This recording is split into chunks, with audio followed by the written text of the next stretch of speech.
Hey, I'm Marcus. And I'm Nick. We are Working Class Nerds. Cue the intro.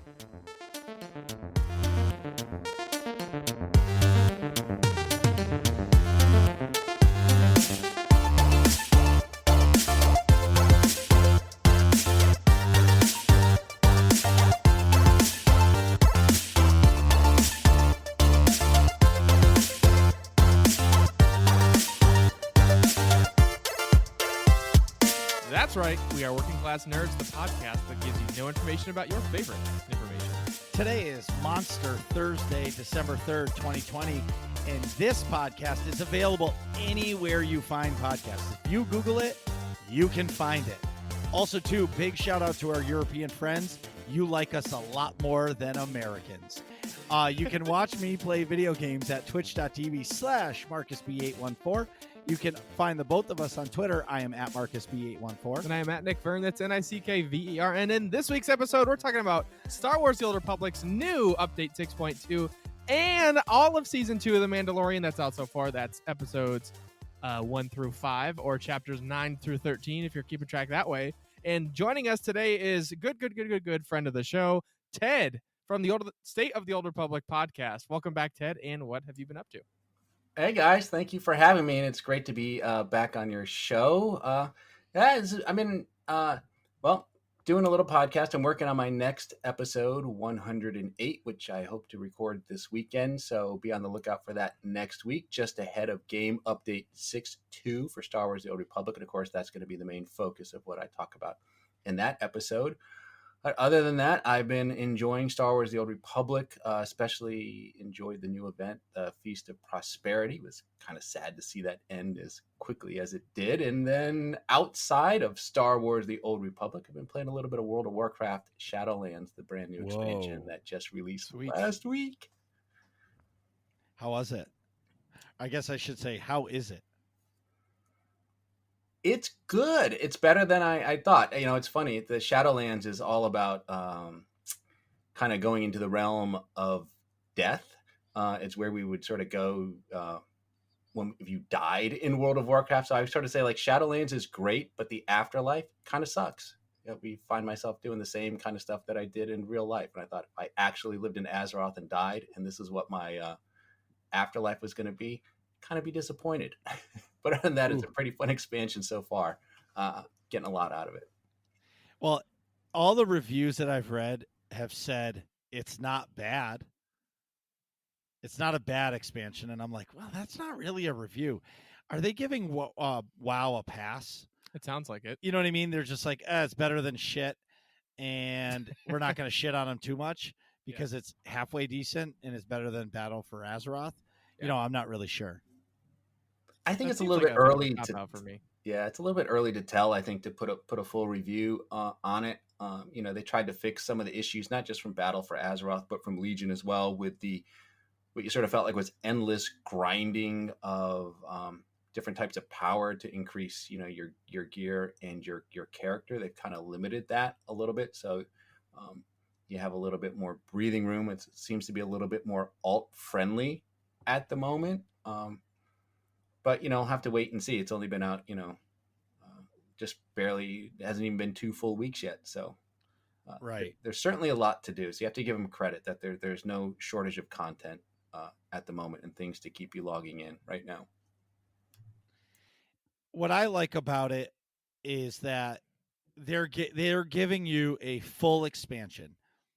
You know, it's your story stuff. They changed the whole way you level in the game. They made it super, super beginner friendly. So I started playing it, I don't know, would you say 2 months ago? Probably. Like substantially? Yeah, I started playing it 2 months ago. Yeah, and what I found daunting, and I subbed for 1 month and then I stopped. I haven't come back for the expansion just because life took over. But what I found when I was playing it is I felt so lost in it as a new player to the game, and it was I felt alone because the sections that I was playing in, it was like Ghost Town. I'm playing the content from 2004. Right. You know what I mean? People have done it, but at the same time, it was exciting because everything I saw was new.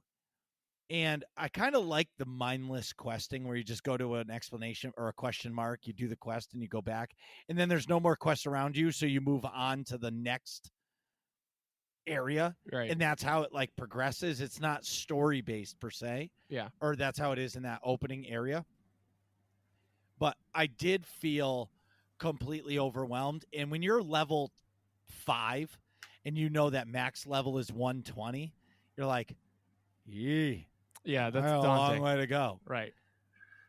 It but is now. No, go ahead.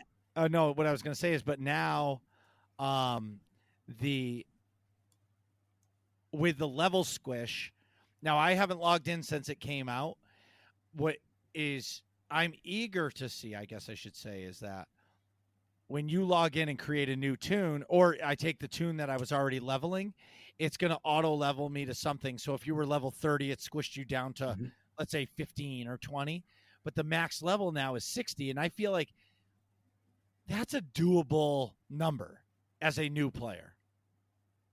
And with new content, like when you first log in, you go to I'm giving you the quotation marks, their intro area, and they teach you how to play the game. That's an actual intro area. And then they throw you in a Battle for Azeroth's story.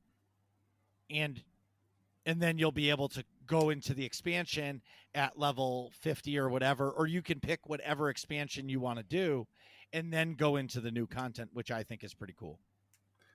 It's not bad. And I have created I think since prior to the expansion, whenever they released their pre-patch, I think I created not one but two brand new characters, fresh characters at level 1, and got them to level 50 pretty quickly. So it's not that long of a journey. And like you said, you can do the intro area, which is all brand new and sort of teaches you the basics of the game and get some decent starter gear, and you just kind of learn how to play your class a little bit. And then, as you said, you can choose any one of their expansions and then just continue that journey and go from level 10 all the way up to level 50, focusing just on one area, whether it's Wrath of the Lich King, Burning Crusade, Cataclysm, whatever one you want. And you can actually, you're not locked into any one of them. You can hop around back and forth. But even with that, I would imagine for a new player, it's still more content in any one of those expansions than you could ever hope to complete on your way to level 50. Like I was sort of hopeful that maybe they'd scale it in such a way that I'd be able to play through like at least all the zone content and all the quests on my way to 50, but you'll still hit level 50 before you finish, I would say the main sort of story content or the zone content for any one expansion. And once you hit level 50, they kick you out. Like you're in a special area where everything sort of scales evenly. And then they kick you out so you don't hang around and finish up the story. And they kind of force you to move on. But it's better than it was before they did the level squish. So it's much more user friendly in that regard. Yeah, it's new. They're realizing that they have a market of new players that could join and play, but they feel, I mean, a game that's been around since 2004, it's 16 years old. People are afraid to start playing it because people have done everything. But if you start people in, like you're saying, that starter area and they get comfortable through it and then they get into the expansion, they're at the same level as the pros. And now everybody's playing the same content for the first time or second or third time. It's definitely intriguing to see a level squish happen. Now, would you say the leveling is as fast as SWTOR's or no? I'm sorry, you cut out there, so I missed the first part of that question. I said, what is your... How did I say it? Do you find that you level just as fast or faster or slower in Warcraft than you do in SWTOR? I want to say it's probably a little bit faster. I want to say World of Warcraft maybe felt a little bit faster than going from 1 to 50 felt a little bit faster than in Star Wars The Old Republic.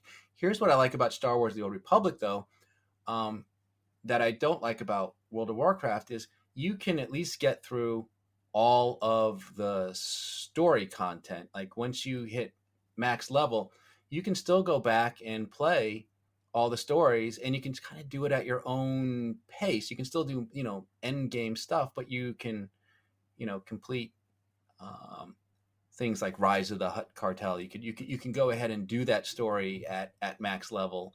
You can do any of that stuff, which is what I like about it. But it's probably a little bit slower, assuming that you are focusing on the story a little bit and you are watching all of those in-game cinematics and not space barring your way through to the end. I guess if you space bar and skip the cinematics, yeah, it's probably going to be faster, obviously. But I don't know. When I level a character in Star Wars, I do like to experience the story, so it takes me a little longer, I think. Sure.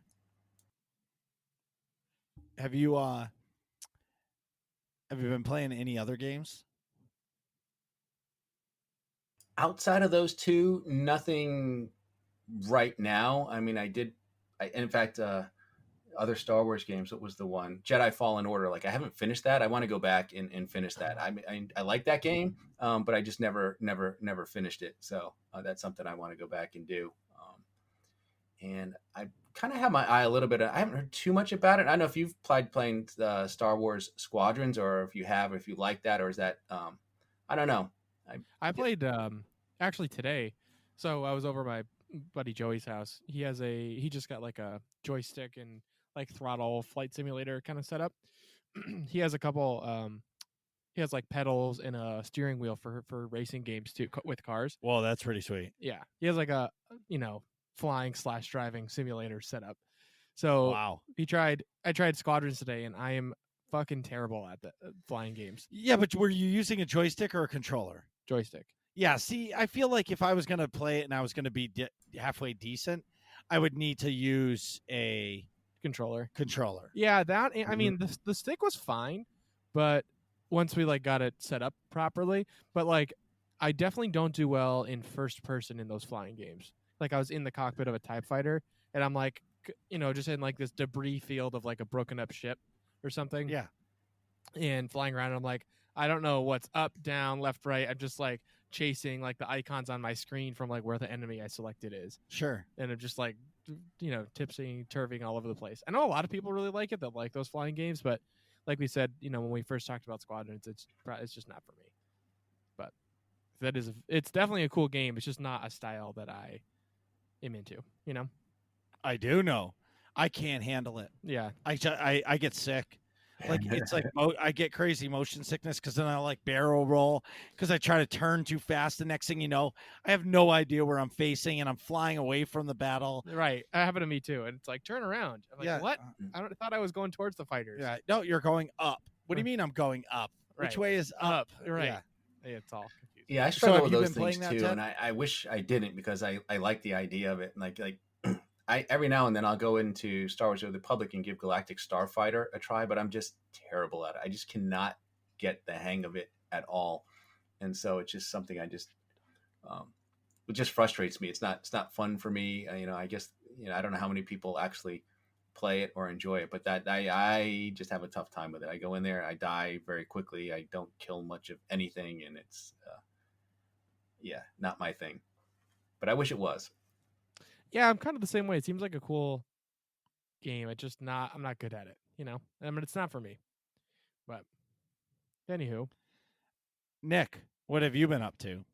So, a few things. Thankfully, this episode I have much more to report in my nerdy sort of aspects of my life than I have the past few episodes. So I've been playing Cold War. Contrary to popular opinion, I'm actually enjoying the multiplayer kind of a lot. I don't think it doesn't feel quite as polished as Modern Warfare does, but it's also like just launched, so I feel like they'll iron out the bugs. Of course. So I'll give it a pass for that. But also, like, I'm still having fun regardless. I'm really enjoying it. I like all the sort of 80s themed everything. I like all the guns, and it's just a fun Call of Duty game. What I will say, the hardest part for me for the game is I feel like it's not even I feel like the game feels good, but for me the maps feel cheesy. Like they were like, oh shit, we got to come up with 8 maps quick. close our eyes, throw some shit on the wall. Okay, there's a map, whatever the spots are. Right. I feel like Modern Warfare. There's some bad maps. Right. Modern Warfare. Warfare's maps were quality made. They had their sight lines, but it wasn't made for snipers. They just had, they had the 3 or 4 real good sniper spots. Yeah. And call it a day. Where this game is just, I feel like they just threw it together and they were like, let's see what happens. Yeah, it's not like super well thought out. Some of the I blame it dynamics. on Activision not allowing Doc Disrespect to create the maps. That would be legit. No, he did Modern Warfare's maps. He created some of them. Oh, really? Yeah. Oh, I didn't know that. And because of his Twitch ban, Activision washed their hands with him and said, "Nope, you can't help us create maps." Wow. Yeah. That's not okay. Well, I think the best Call of Duty player in the world, and you're not going to have him help you make maps. Right. That doesn't make any sense. But what I was trying to say is, you're right, and that's what's sad about games now. Yeah. Is they can put out a shitty game at launch and just patch the shit out of it for the next month, and then it's a good game. Right. The reviews may be bad, but look what happened with Siege, Rainbow Six Siege. Right. That game was trash in the beginning. They basically were ready to scrap it, and then all of a sudden they put in a couple patches to make it a little better, and then the game kept blew tweaking up. and tweaking. Right, and now that game is one of the biggest esport games there are. Yeah. And then, that's right when I think Al played it at launch, but I didn't. And then I dove back into it like way after the fact. Yeah, it was like 2 years later where all of a sudden it came out of nowhere. Yeah. And people were talking about it like it was a new game. Right. And it's awesome. I should go back and play Siege, but to stay with Cold War, I finished the campaign, which is really entertaining. Was it good? Yes. Overall, definitely. I thought it was very good. I thought the big twist was a little cheesy and has been done before in a literary sense. Sort of, it was a little tropey, but I thought it was really well done. I thought everything through and through was entertaining, particularly the end few levels. There's a lot of obviously it's set in the 80s in the Cold War, so there's a lot of psychological spy shit happening. Sure. But no, it was definitely entertaining. Let's see. I'll stay on the video games sort of theme here. I've been playing a bunch of FIFA, which is always fun. Just the new one? No, just FIFA 20. I don't want to buy 21 because it's the same game, just with an updated roster. But no, I've been playing the just the campaign mode as a 15-20 minute mind, turn off your brain and just do this really quick. Plus, it's always fun to see Vernadakis score for Liverpool. Huh. Especially when it's against the Gunners. I noticed you didn't when I sent you a photo. So my fake Liverpool team in FIFA played Arsenal, Marcus's team, and we beat him 3-0. And I sent Marcus a video of the of the score at the end. Mind you, it was player of the game, Vernadakis. It was 2 goals, 1 assist, or something like that. But what he doesn't tell everybody, he's playing it on super beginner mode so he can score 3 goals. He's not playing it on professional like he should. Of course I'm playing it on professional. Yeah. Dude, these 2 thumbs are basically Ronaldo and Messi, okay? I just flick the stick and I automatically score. So I'm going to just interject real quick. So I called Nick today. Yeah. And I was like, "Oh, what are you doing?" He's drinking a beer, painting Star Wars Legion characters, and it's 10:30 in the morning. Probably later, but it was noon, okay? Okay. So it was noon, but it definitely felt like it was 10:30 in the morning to me. Yeah. And I was just like, fuck, luxury life. The guy's painting Legion figures, drinking beer at noon, and I'm over here covered in sawdust. Yeah, I have today off. It was great. Mm-hmm. I work 36 hours a week like everybody else. I know. No. But the beauty of 12-hour shifts is you get a bunch of days off. Yeah, that's true. So I worked Monday, Tuesday, and I don't work till Saturday now. Sweet. But anyway, speaking of Legion, I've been playing a bunch with Joey, friend of the pod. And I went over his house today. We just said that. I know. So I was trying to segue into the next chunk of things I want to talk about. So Joey's really good at painting these little figures. If you don't know what Star Wars Legion is, it's a tabletop game with these little tiny figures of your favorite Star Wars characters. You have these big army versus army battles with squads of stormtroopers and Darth Vader versus Luke and all that fun stuff. It's kind of complicated, but it's wicked fun. But you have to paint all of the figures yourself. which is cool for some people, but for people like me who are terrible at anything artistic, it's like a nightmare. So I feel bad because Joey always paints everything. Granted, they're his figures, but I tried to paint like a medical droid or something sort of not super important today, and I did terrible. It look, like when a little kid's first starting to like color in coloring books, and they mostly don't color in the lines. That was me trying to paint like details. So they were like struts on the bottom of the droid that I wanted to paint black with like the gray metallic background, and like it was just all over the place. I ended up just painting it all one color, like metallic.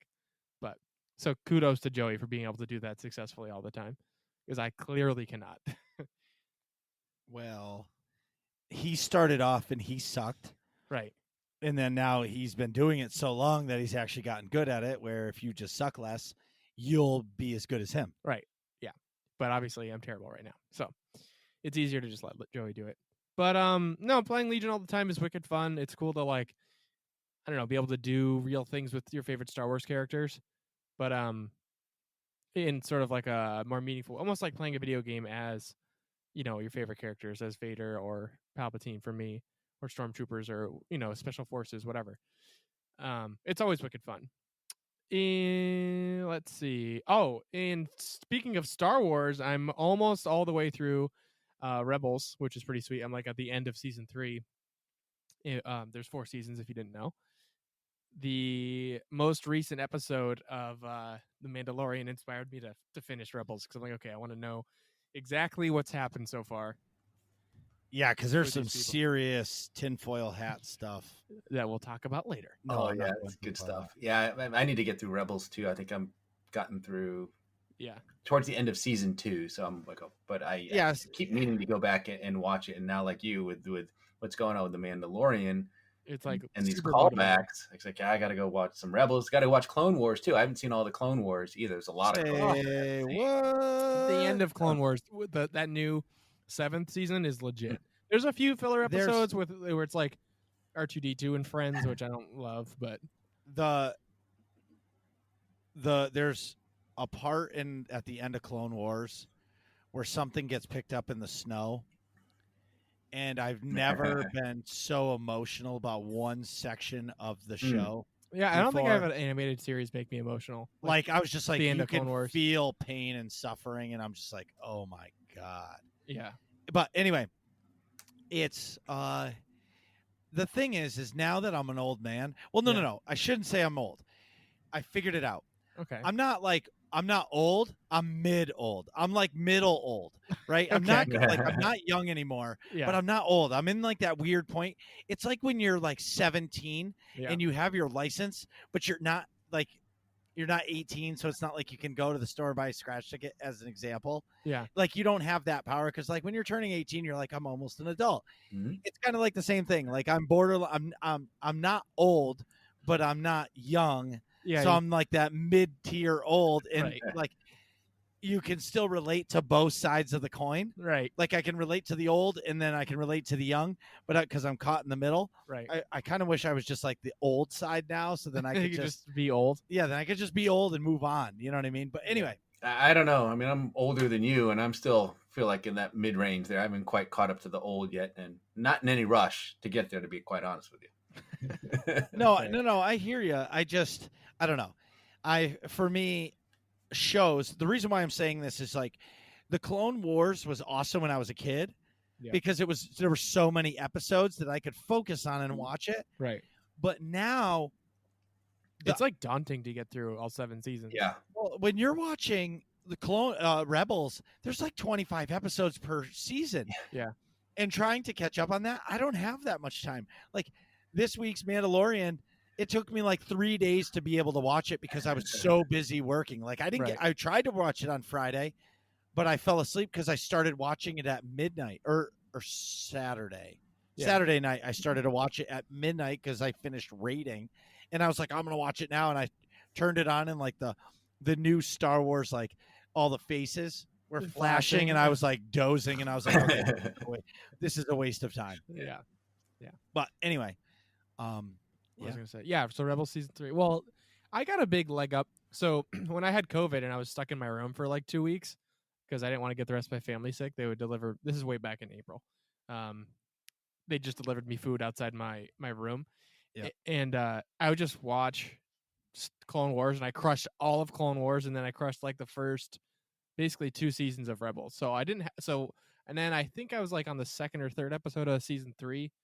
And then, since I had the past couple days off, I watched The Mandalorian, obviously, and then was motivated. So I've been watching Rebels. But so I had a leg up on like most of the adult world because I was just doing nothing but making sure I could still breathe and watch Clone Wars and Rebels. Exactly. And for me, with the whole Mando episode this week, I've been listening to Star Wars podcasts like crazy. Yeah. And I found a new podcast. Oh God. I listened to that today, and you and I have very differing opinions. Okay, good. So this, I feel like it got better as the episode went on. Okay. I would agree with that for sure. Okay, so it's called Force Toast, like you're toasting 2 drinks, and it's called a Star Wars Happy Hour. Okay. It's these 2 girls. They get white girl wasted. They do. Or whatever the young kids call it. They get drunk. Yeah, they get wasted. So they crack bottles of wine and they just start talking Star Wars, right? Mm-hmm. And the best part is they burp during the episode. One of the girls is like, bleh, and I'm like, oh my God, these are my people. And they're talking about Star Wars and everything. And it was just like vulgar and it was like it's like listening to working class nerds in a sense. Yeah. And it was really lighthearted. And what I like is they had some really good views on Star Wars. Yeah. And I love podcasts, so I like hearing all about it. You know what I mean? Yeah. No, I would agree with you. The content was good. I just thought their vocal fry was annoying. See, I guess maybe that's because I was raised by 3 women in my house. Yeah, I get you. So like the female cackling is just part of my livelihood, and I love it. I get you. You know what I mean? Yeah, I do. But anyway, so thanks, Nick. I'll talk about what I've been up to. Thanks. Well, I wasn't even done with mine. Oh, the fuck. It's not all about you. The Earth revolves around the sun, doesn't revolve around Marcus. It doesn't? Oh, no, you're right. I have 2 sons. Oh, my God. Anyways, so the last thing I wanted to say was I talked about potentially getting a new job or applying for one. It's like a honestly pretty cushy compared to what I currently do.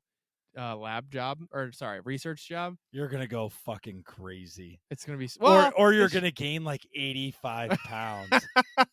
Yeah, I definitely need to go to the gym if I get this job. But I'd be a research assistant in the clinical research office in the hospital I work at currently.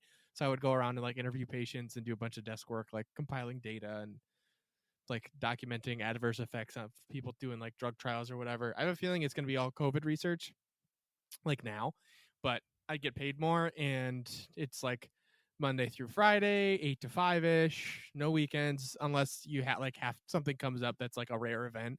No holidays, I guess. Excuse me. As an example, like if I had an interview with the manager for the department on Wednesday. Yeah. Yesterday. That was yesterday. Yeah. Anyways, yesterday, and she said, like, for an example of someone having to work a weekend, say this one drug trial was for like kids with diabetes, and they had to get injections 12 days in a row. And obviously 12 days in a row means there's going to be a weekend in there somewhere. So you have to go in for like the 2 hours that the kid's there or something. Sure. But like, that's it. You don't have to like work a full day on the weekend. Well, and I want to say you can almost not plan your life, but okay, I work Monday through Friday, 8 to 5, 1 weekend a month. It's like the Army Reserves. Yeah. It's no one big weekend deal. A month. Right. 1 week a year. You know what I mean? Like you'll work it's really nice when you have a set schedule rather than that revolving door where 1 week you have Tuesday and Thursday off. The next week you have Sunday and Thursday off. Right. Plus it's 8 hours. It's not 12. So like, I'm sure I'm going to be tired and not want to do much after work, but like you can sleep in a little bit more and like, and I don't have to shuttle in. So currently working in the ER, I have to take a shuttle in. So if I don't get to the parking lot off campus where we have to shuttle to by 6:45, I'm going to clock in after 7 and be late, which is kind of annoying. You know what I mean? To be like, look, if I get somewhere like to show up for my job, I should be like at least counted as present. Like, I don't care if I don't start getting paid until I start working. That's completely fair. But that always annoys me to like, I have to show up early and not get paid just to be on time. You know what I'm saying? Yes. That's kind of obnoxious. Mm-hmm. But I don't have to do that here because the parking lot is right outside the office. Wow. And it's off campus. So it's just like, and then I go in, take the shuttle into the, or maybe I might even have like an on-campus parking pass to park like where the doctors do. I don't know. That's what my mom was saying because she, long story short, she does that sometimes, has to go in for research stuff. And yeah, you get like you can just park on campus, get the VIP pass. Anyways, the short version of this wicked long story is, if I get this job, it'll be a substantial quality of life improvement. And the interview on Wednesday went wicked good. So I'm pretty pumped about it. Did you know, sidebar, did you know, I guess Wicked is totally New England? Yeah, they don't say it anywhere else. Yeah, so I'll say it to somebody that I'm rating with. They're like, you live in New England? I'm like, yeah, how do you know? And they're like, you just said wicked. You said wicked. I'm like, what do you mean? You don't ever say something's wicked something? And they're like, no. It just means very. Yeah. Yeah. But it's only a New Englander thing. Yeah. It's because we're the best. Yeah. Yeah, I definitely associate that with New England. Like, we're wicked good at everything. Get it down here in Virginia, but when I was growing up in Connecticut for a bit, yeah, wicked. Especially my Massachusetts cousins all used wicked. Yeah. Massachusetts. What up, assholes? So, anyways, now Marcus, it's your turn. Oh, thanks for asking, Nick. Thank you. It's your turn to play with the blocks. You don't have to knock Yay. over the other kids' castles anymore. No, I never did. I never knocked over anybody else's castles because when somebody knocked over mine, I lost my shit. Yeah. So I learned that, like, you build yours, I'll build mine. We're good. Yeah. Don't fuck with my Lincoln logs. Exactly. So, okay, I'll start with the non-SWTOR stuff. I have been playing Age of Calamity, the new Hyrule Warriors game. It's a lot like Dynasty Warriors. I'm actually really enjoying it because it's definitely my type of game where you just go around, hack and slash, dodge what you can, and there's no stupid sword break mechanic.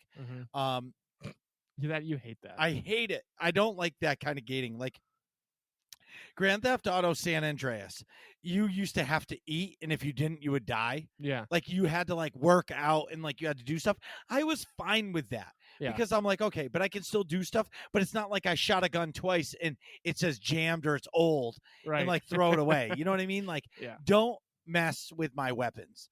And I get that. You know what I mean? So anyway, it's been really fun to play it. And I streamed it once and I felt like the content wasn't streamable. You know what I mean? Like I feel like I didn't enjoy streaming it, so I haven't been. Yeah. But I've been playing it in the background, which I will say that I definitely like playing the Switch on a screen on like my computer monitor rather than like handheld. Yeah, or like on the couch with the TV. I can't play games like that anymore. Yeah, it's too relaxed. No, I can't see it. Oh, I get what you're saying. Okay, so like I'm so used to staring at like my monitor is right there, 18 inches from my face or whatever. Yeah, and it's 32 inches or 27. Yeah. And then you go, even when I have a 65-inch TV, I still want to put the chair like 4 feet from the screen. Yeah, because I feel like I'm not like there's too much. You ever see the horses that are walking down the road that have the like the blinders on the side? Yeah, I feel like when I'm playing on my computer, my blinders are on and it's all you see is what's on the screen. Correct. When I'm on the TV, it's like I don't feel comfortable, and I feel like even though it's a 75-inch TV, I still feel like I'm squinting going, I can't see what it says, even though I can read it perfectly fine. Yeah, it's because the TV, when you're sitting in front of your computer monitor, that monitor is taking up basically most of your field of vision. So there's almost nothing outside of it. That's right. But like the TV on the wall, it might be big enough for you to see, but you don't get as much detail because you still see like the wall and the rest of the room is a lot of your vision still. Yes. Even if it's a giant TV. Yes. At anything at 8 feet, not 10 feet, 12 feet away, it's just going to be way smaller in your field of view. Right. And that's why I really want one of those big like curved monitors. Oh, okay. Like the 34-inch. Remember the Alienware monitor, the curved monitor that we saw? For phosphorus one? Yeah, the one we used at PAX. Yeah. I want one of those so bad, dude. I feel like nothing to scale properly. Oh, no, it's going to scale fantastic. And then mount the 2 other monitors above. Anyways, I'm rambling. So I've been Age of Calamity. Oh my god, it's like the hardest world in the world. Just oh my god. Apparently, you can't say any English words. No, I'm here to speak gibberish. Oh, wait till we try to get to Baby Yoda's name. Yeah. Don't even try. Just wait to try until later. Okay. So anyway, that game's been fun. I've been playing a lot of SWTOR. I don't know what it's been. Okay, let me back up. I got frustrated with SWTOR because 2 of my teams dissolved, and I was just like, ugh, I don't want to do this shit. Blah, blah, blah, blah, blah. I kind of got frustrated. Very negative events, of course. Yep, negative events. So what I did was I started playing Final Fantasy 14. Okay. And the game is really good, except it's their quests are your progress in the game is gated behind story. Mm-hmm. So even if you're a higher level, you still have to do every single bullshit story quest they make. And they're like, oh, we made it better. We subtracted 13% of, we got rid of the 13% of the opening expansions missions. You still have 993 to do. You know what I mean? Ugh.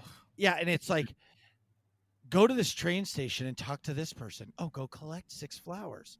When you come back, oh, I need 2 pieces of rice. Okay. And it's so mindless and boring. And I want to play it because their content cycle is a lot like WoW's. Yeah. You're guaranteed patches, you're guaranteed updates throughout the year. I mean, their content that they're putting out is crazy.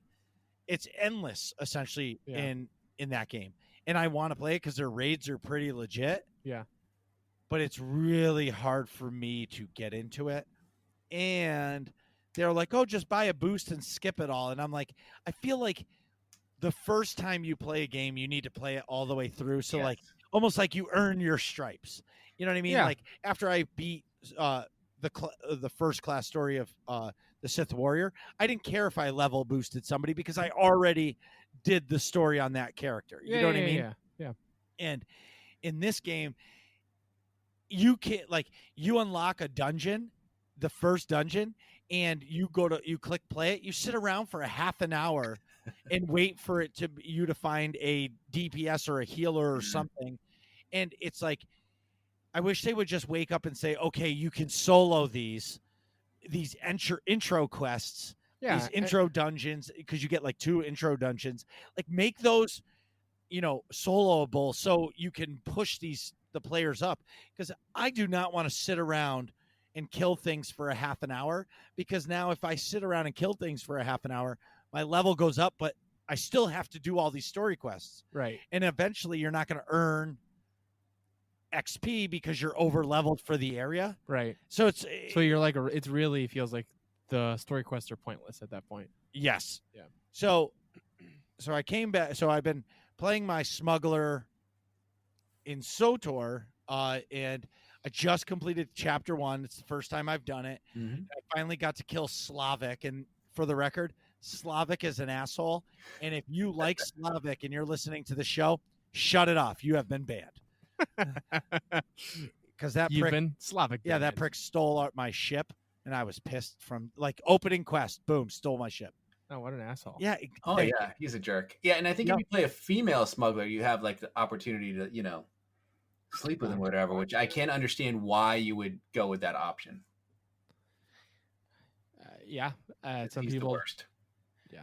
So, well, Hondo, I forgot his last name. Anaka, Hondo Anaka, the pirate guy. Who's Hondo. I don't know. I can't trace his accent. I don't know if it's Jamaican or like African or like what he's got going on, but it's clearly like an island person. Yeah, he's the man. Yeah, he's awesome.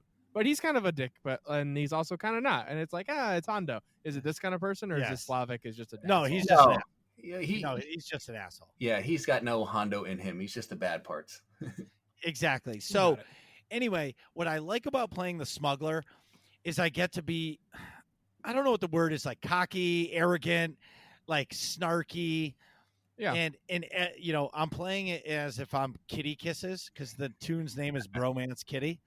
And so I created the tune to be just like Kitty, look like him and stuff. So I feel like Kitty in real life, every woman in the world he would flirt with if he had the option. So I flirt with every female tune in the game. Perfect. Anybody that has a flirt option, I do it. Male, female, doesn't matter. I'm flirting. And by the way, I think the smuggler has the most flirt options of any of the classes in the game. Well, they goddamn should. Well, that makes sense, right? Yeah, no, for sure. So it's really, really fun. I finished the agent story, and the first 2 chapters were really good. The 3rd chapter was weak sauce for me. Mm-hmm. Like the whole secret society, Freemasons, like shadow government, that doesn't do it for me in Star Wars. But the first 2 chapters were really good. But this smuggler one is really good, and it's almost like you have something to base it off of because of Han Solo. Right. You know what I mean? You're like, oh, in your back of your mind, what's a smuggler like? Oh, snarky, rude, but like a really good dude in the end. Yeah. You know what I mean? Or female, whatever. Yeah. Whatever you pick. It's like Han Solo or Lando Calrissian, either exactly. Or. Yeah. One of those types. Yes.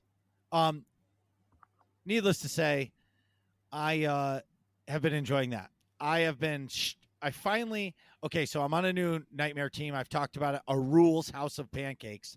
Don't ask about the name. I don't really get the name. I know the leader's name is a Rule. Shout out. But they're dealing with my terrible tanking. But it's instead of IHOP, they're just AHOP. Okay, still nothing. So IHOP the restaurant. Why can't the team just be like I like pancakes? Because it's a Rules team, dude. It's not my team, right? Exactly. I'm just being funny. Anyways, but here's the other thing. So there's a player on the team. His name's Doritos. Okay, that's fantastic. Every toon name is named after a Dorito. So there's Cool Ranch, Locos Tacos. Oh my god, Locos Tacos or whatever. Nacho cheese, extra spicy one, whatever it is. Yeah. So anyway, mine's the spicy sweet chili. Yes, that one's so good. It destroys your mouth after. Like it tastes delicious going in, but about 5 minutes after, that aftertaste kills you. Yeah. Anyways, complete sidebars here. Yeah. It's because Nick and I are sitting in front of each other. Yeah, we get ramped up. You gave me Monster. I am fucking amped. So am I. I'm like 3 sips in, doesn't matter. Anyways. Okay. Back at the ranch. Yeah, so the team beat, but my first time we beat Nightmare Draxus and Nightmare Grobfok. Yep. And it's really fun. And what I like is that I'm streaming it. So when people are watching who are, I'm doing my quotation marks pro Nightmare players, they're laughing at the wipes because they know it's killing us. Right. Like Corruptor Zero, the first time we pulled, we lasted 6 seconds and we died. Oh my God. And it was because 2 people stood in with one of the mines that went off and we were all dead. And my chat was just laughing at us like, you idiots. Yeah. This is going to be good. Popcorn time. Anyway. So, since I've been moving, and this is going to go into Ted's thing about the Feast of Prosperity, and I talked about this last week. Now that I've moved, I completely missed the Feast of Prosperity. I did the first week's quest, and that was it. Yeah. I did Diner Dash once in the cooking thing once, but then I moved. Yeah. But now I'm settled. I'm building a studio in my basement, like a real live studio, so I have my own space right now. I'm kind of in the corner of the basement, which is like, I'm assuming partially kid land, partially like everything. Oh, it's totally kid land. I come home and there's coloring books all over my desk because Julia was coloring. Which is fine. But I'm building a studio that's going to be my space. I just ordered all of the soundproof wallboard. Ooh. Yeah. That's awesome. And it's going to be like, I'm going to run all of these. What kind of cables are these? They're not X something? XLR. XLR, yeah. I'm going to run all the XLR cables in the wall so it's like super clean. Yeah. I'm going to have like a Joe Rogan studio. No, definitely not. But I'm super excited for it. Yeah. Anyways. It'll be your nice own space, and maybe we can get some video attachment to this podcast. And you guys can see our ugly mugs. Yeah, that's the plan, is to be able to just click a button with my Twitch streaming and go live. And nobody will know the wiser. We'll record the audio version still the same way and move on. Yeah. Anyway, I've been enjoying Mandalorian, which we will talk about later. Mm-hmm. And really, truly, I've been enjoying wearing my tinfoil hat for Star Wars The Old Republic. Yeah. But I'm not going down that rabbit hole. Anyways, in SWTOR news, we just found out today game update 6.2.7.6345 is coming live December 9th. Great. Isn't it just 6.2? Yeah, it is 6.2. Hasn't it been like 6.1 point blah, blah, blah, blah, forever? But forever. So we're finally it's getting 6.2. Yeah. Yeah, we've been waiting 14 months for the next piece of story, but that's okay. Every other game studio can put out content at a normal There's rate. something else going on, Marcus. Well, no shit, but I'm not going there. You're not. They're working on something else. Pull the fishing pole line back in because I'm not hooking myself. This is just me unfurling the tinfoil out of the roll. So I'm crumpling it into a hat. But I'm still calling it that the game update. I called it on the show. It's not coming out until December 10th because they're going to run into some issues with it, some bugs or something, and it's going to be a delayed a day. Don't take December 9th off because it's not going to work. Anyway. Wait, is it just because you called December 10th like 6 months ago? Yeah. Well, no, it was like 2 episodes ago, but I said because every time there's a big update, something breaks and they have to delay it by a day or two. Yeah. Yeah, it's probably not worth a vacate. I'm looking forward to 6.2, but I can't imagine you would need a whole day off to. I think you just go to work, come home, eat dinner, and then spend an hour and you're done. All right, I'm gonna. Oh shit, you just did it. if here's the hat. All right, yep. It's not a hat. It's if we load in and we waited 14 months for an hour of content, I'm going to be fucking heated. Yeah, that's a fair point. You know what I mean? Like, all they've been talking about is how great this next piece of story is going to be, and we're getting the Mandalorian flashpoint on top of it, but that has nothing to do with the main story of what it is. If this story is an hour, that's it, I'm going to turn into Boris and say, this is bullshit. Okay? Because you can't wait 14 months and tell me you've only produced an hour's worth of content. An hour's worth of story content. Where Final Fantasy 14, World of Warcraft, ESO has all come out with full expansions plus patches during COVID.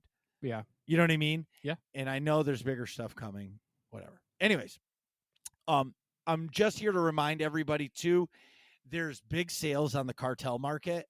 So even if you're not playing a lot right now because you're busy doing holiday, doing whatever, you should log in because there's a lot of good sales right now on the cartel market. Mm-hmm. And you should try to take advantage of some of those if your heart so desires. Yeah, especially the 50% off the cartel unlocks. That that's something that you should. I like to take advantage of that when I can because that allows you to unlock these items and make them available to all the characters on your account. So being able to do that at half price is a pretty good deal. No, I agree. The collection unlocks are always great. So Nick, we got some news today from the SWTOR devs and then from BioWare. So first we're going to start off with the first section from the devs. Mm-hmm. And it says, hey folks, I am super excited to let you know that we have another team member joining the SWTOR community team. Without any further delay, please give a warm welcome to, and then it scrolls down and to this Jackie. Is the quote. Yeah. And it's not Jackie Cow. It's Jackie Ko, which is very tricky if you're just listening, but Cow is spelled C-A-O, and this is Jackie C-K-O. And I believe it's right? No, Jackie Cow is C-H-O. Oh, you're That's right. Jackie, like friend of the show, Jackie. Right. This is Jackie. Yep. New SWTOR community member, Jackie Ko. Anyways, says, hello everyone, I'm Jackie, and I'm incredibly excited to be here. Over the next few weeks, I'll be going through the forums, building an understanding of the community, and getting to know all of you. I'm very much looking forward to interacting with everyone and being a bridge between this community and the dev team. Building up and nurturing that relationship will remain a top priority for me. Fun fact, I love reading about community members' sentimental experiences that mean a lot to them. Tell me about some of the best moments you've experienced in the game or within the community. I'll be reading all of them. See you in the forums. Sincerely, Jackie. The thing that is weird to me is that it says Jackie, community manager. Yeah. And Eric Musco is senior community manager, and Daniel Steed is community coordinator. So does that mean one of them are not here anymore? Does this mean Musco's leaving? Or is this just that they're planning for I'm doing my quotation marks, the big thing happening at 10-year anniversary that is going to require more staff. Require more community staff. It seems like this is an addition to the staff pool, not like a replacement. I have no idea.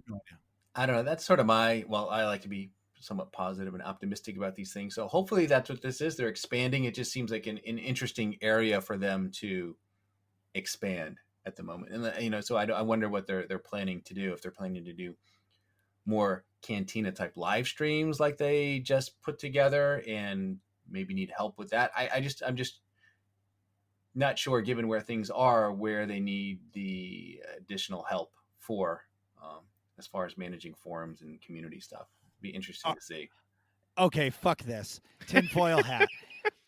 If we're going to stay positive, I do agree with you. I think they're going to need a lot of community staff because, in my opinion, this game is launching at 10-year on a console. It's coming to PlayStation. It's coming to Xbox. They're upgrading the engine. This game is EA is backing this game because there's no other online Star Wars game that's coming in the near future. Even if they announce one today, we're not getting it for 3 or 4 years because when they announced SWTOR, they were still 3 or 4 years away from it. So my thought is EA is doubling down on this game, or maybe BioWare is leaving EA like Destiny left Activision. You know what I mean? And maybe Disney is saying, we got your back, BioWare. We'll take over the game in 10-year anniversary, and it's going to be Disney's Star Wars The Old Republic. It becomes canon and Boomba, but they do need more community team, which is pretty cool in my opinion. Yeah. Because I am positive about another community manager because this community manager is like her resume is pretty legit. Yeah. You know what I mean? She's she's well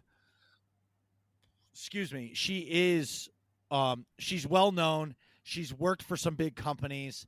I mean, this is what she does. So I think this is a positive thing. It'll suck if it comes to find out that like Musco's leaving or Dan Steed is leaving or something is like happening there to get her, because I really like those two. But at the same time, if you get somebody that's in the community manager position that has the resume she does, hopefully it benefits us as content creators in the content creator program or just with the community coming in. But then the same day we got news from BioWare. Dun, dun, dun. BioWare news, a message from Chief Studios Officer of EA. Laura Mealy, I guess. So it says, we strive for all of our studios to be places where talented, creative people come to do career-defining work. A dimension of this ambition is that sometimes those people want to try something different. Casey Hudson, GM of BioWare, and Mark Dara, executive producer of Dragon Age, are two of those people, and they have decided to move on from BioWare. I want to personally thank Casey and Mark for everything they have done for the BioWare community, and particularly for our players. You want me to read the rest of this or just chat about their leaving? They will always be an essential part of the studio's history. We appreciate their many contributions, and we look forward to seeing what they each do next. Yeah. And then, Mark and Casey talk a little bit about everything. Yeah. This one is hard for me to be positive on. Yeah. Because as Nick said in the pre-show, which you guys weren't here for, is he said that they're working on a new Dragon Age game, and essentially the guy running the game is leaving. Yeah, that's kind of odd. That's odd. And the GM of BioWare, Casey Hudson, I mean, that's not so weird because maybe she's got like has a job offer somewhere else or something, and just wants to change companies for career advancement stuff. That's not so strange, but I don't know. I feel like the lead for Dragon Age leaving is a little odd considering they're still making that game. But leaving on the same day, or announcing it on the same day, like they're announcing a new community manager, and they're discussing two of like the high level ups. Two executives leaving. Right. I don't know. It's just a weird day. Yeah. What do you think, Ted? Yeah, it is weird. I mean, I think part of it, looking at it from the outside in, we sort of see, some of these jobs that these people have with these gaming companies as sort of being dream jobs, right? That, how could you, you're in this position. It seems like a coveted job. Why would you ever want to leave, right? It seems like you've sort of made it, and what other opportunities are out there. But you just never know with folks, and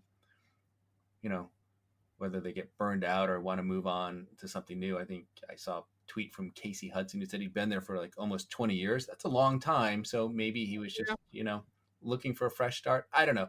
We've seen other people leave. Who is it? The writer, Drew Karpyshyn worked for BioWare for a long time, wrote a lot of the stories. I mean, he left, and people sort of thought, oh, maybe this is the sky is falling a little bit there too. We've seen other writers from Star Wars: The Old Republic leave and go on to do other things within the Star Wars community, write Star Wars novels and things like that. So I don't know. I guess, people, maybe it's just the nature of the business, and people come and they go. But yeah, I mean, it's hard to not look at it as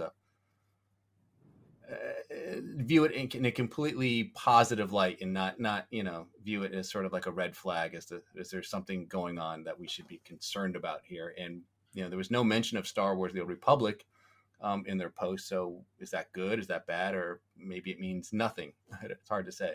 Right. I almost take it as like not necessarily a bad thing, but it's almost like that alert noise from Metal Gear Solid. With like the exclamation point goes over the enemy's head. Wing! You know what I mean? Yeah, it gives you like red flag warning. Yeah. It's like you're not about to get attacked, but you could be. You know what I mean? Right. I do understand, because if you look at like Blizzard and all these guys and girls that have been at these companies for a long time, like Casey Hudson, they're starting their own development studios. Yep. You know what I mean? So for all we know, Casey Hudson's starting his own company, or he's going to work for one of the companies that the Blizzard guys have started. You know what I mean? Something like that. Yeah, that's a good point. It's inevitable.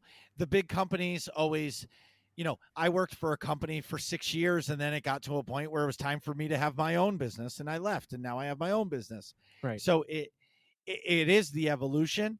I just think it's an odd day to announce two big names leaving, and at the same time you announce a new community manager to Star Wars: The Old Republic. Yeah. And I'm not saying that maybe SWTOR had no idea that they were announcing this today, because I know that if I was in the BioWare office for SWTOR, I would not have announced that we have a new community manager at the exact same time you're mentioning that BioWare's GM is leaving. Right. Because everybody's going to immediately think the sky is falling. Yep. Right. Yeah. But either way, I say peace out and good luck in your adventures. And hopefully you can get in your next studio, you will get the motion capture correct for your game. Moving on. In AIE news, we just had our Black Friday Mega. That's the monthly Epic Guild activity. So it was, there was just a few of us. We actually had a lot of fun. We did some open world PvP, and we did, believe it or not, I have not done all of the flashpoints in the game. What? At least once, yeah. So I was looking at achievements at one point on my stream, and I'm like, what the hell is the Essilus? And everybody started laughing. Dead responses like everyone else. Like, what? Yeah, go on. Please explain how you missed the Essilus. No, so don't forget, I always played solo, right? And I never, when I did the stories at the top right in your quest map, it said go to, where do you go from Tython? You go to the fleet? Yes. And then where do you go? Coruscant. Okay, so in between there, I never, there was like the little triangle above the guy's head. Yeah. But no, nothing actually said go do this flashpoint. And if it did, I just ignored it and abandoned it and move on to my class story. So I never did the Essilus. And then there was another one. It was some war game. The Colicoid War Games, that one? Yes. Yep, I never did that one either. So we did those, and I've done all of the flashpoints. Now I'm going to go back and do them all on like the hardest mode. Yeah. But it was just funny to me because your reaction, Ted, of what? It is so funny because everybody has said that. Like, how did you not do the Essilus? And because that's like the opposite side of Black Talon. Yeah, and maybe something's changed in the game, and I don't remember, I mean, when I played, but I mean, I just sort of, I don't want to say it seemed obvious that I had an option to.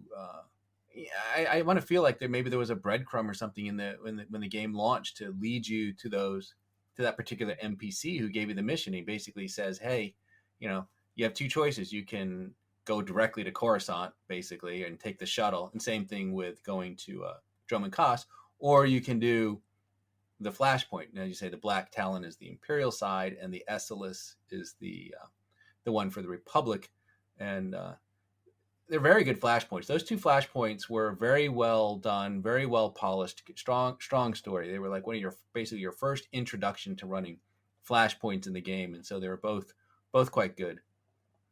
Yeah, it was really good. It's just 5 years late. Yeah, but that's okay. You've done it now, but you can still do it, and you can. I guess I think they have a solo story mode now, so you can go and do it by yourself or with a group, and it's good. Did you get the guys out the airlock or? Never a dark side choice. I'm not the only dark side choice that I would make, and I told everybody, if I had a chance to kill, because I've done first chapter of the Sorcerer, the guy that calls you slave 1,000 times. If I get a chance to kill that guy, and it's a dark side choice, that will be picked. And then Slavic, if it was a dark side choice to kill him, I dark side all the way. Mm-hmm. And Darth Barris. Like, Darth Barris is a douche. Oh yeah, he's a douche. Oh, he's killing him. I love that. That's what every time I play a Sith Warrior, I'm just always like with my conversation options with him. I just hit 3, 3, 3. The number 3. That's usually your little snarky trolling fuck you comebacks. Yeah, to him. Always. Right. So I started off trying to be cordial, and then just picked all the 3s. After I'm like, dude, I'm the man. Like, I'm stronger than you. Like I feel like halfway through you're like training under Barris, you're like, you could kick his ass. Yeah. And then he's still like, and obviously, spoilers for the Sith Warrior, he's training somebody else anyways. So it's like, yeah, I am stronger than you, and I'm going to whoop you and your apprentice's ass. Right. It was very satisfying for me. Anyways. Yep. And then, so I want everybody to look for the holiday themed Mega this month.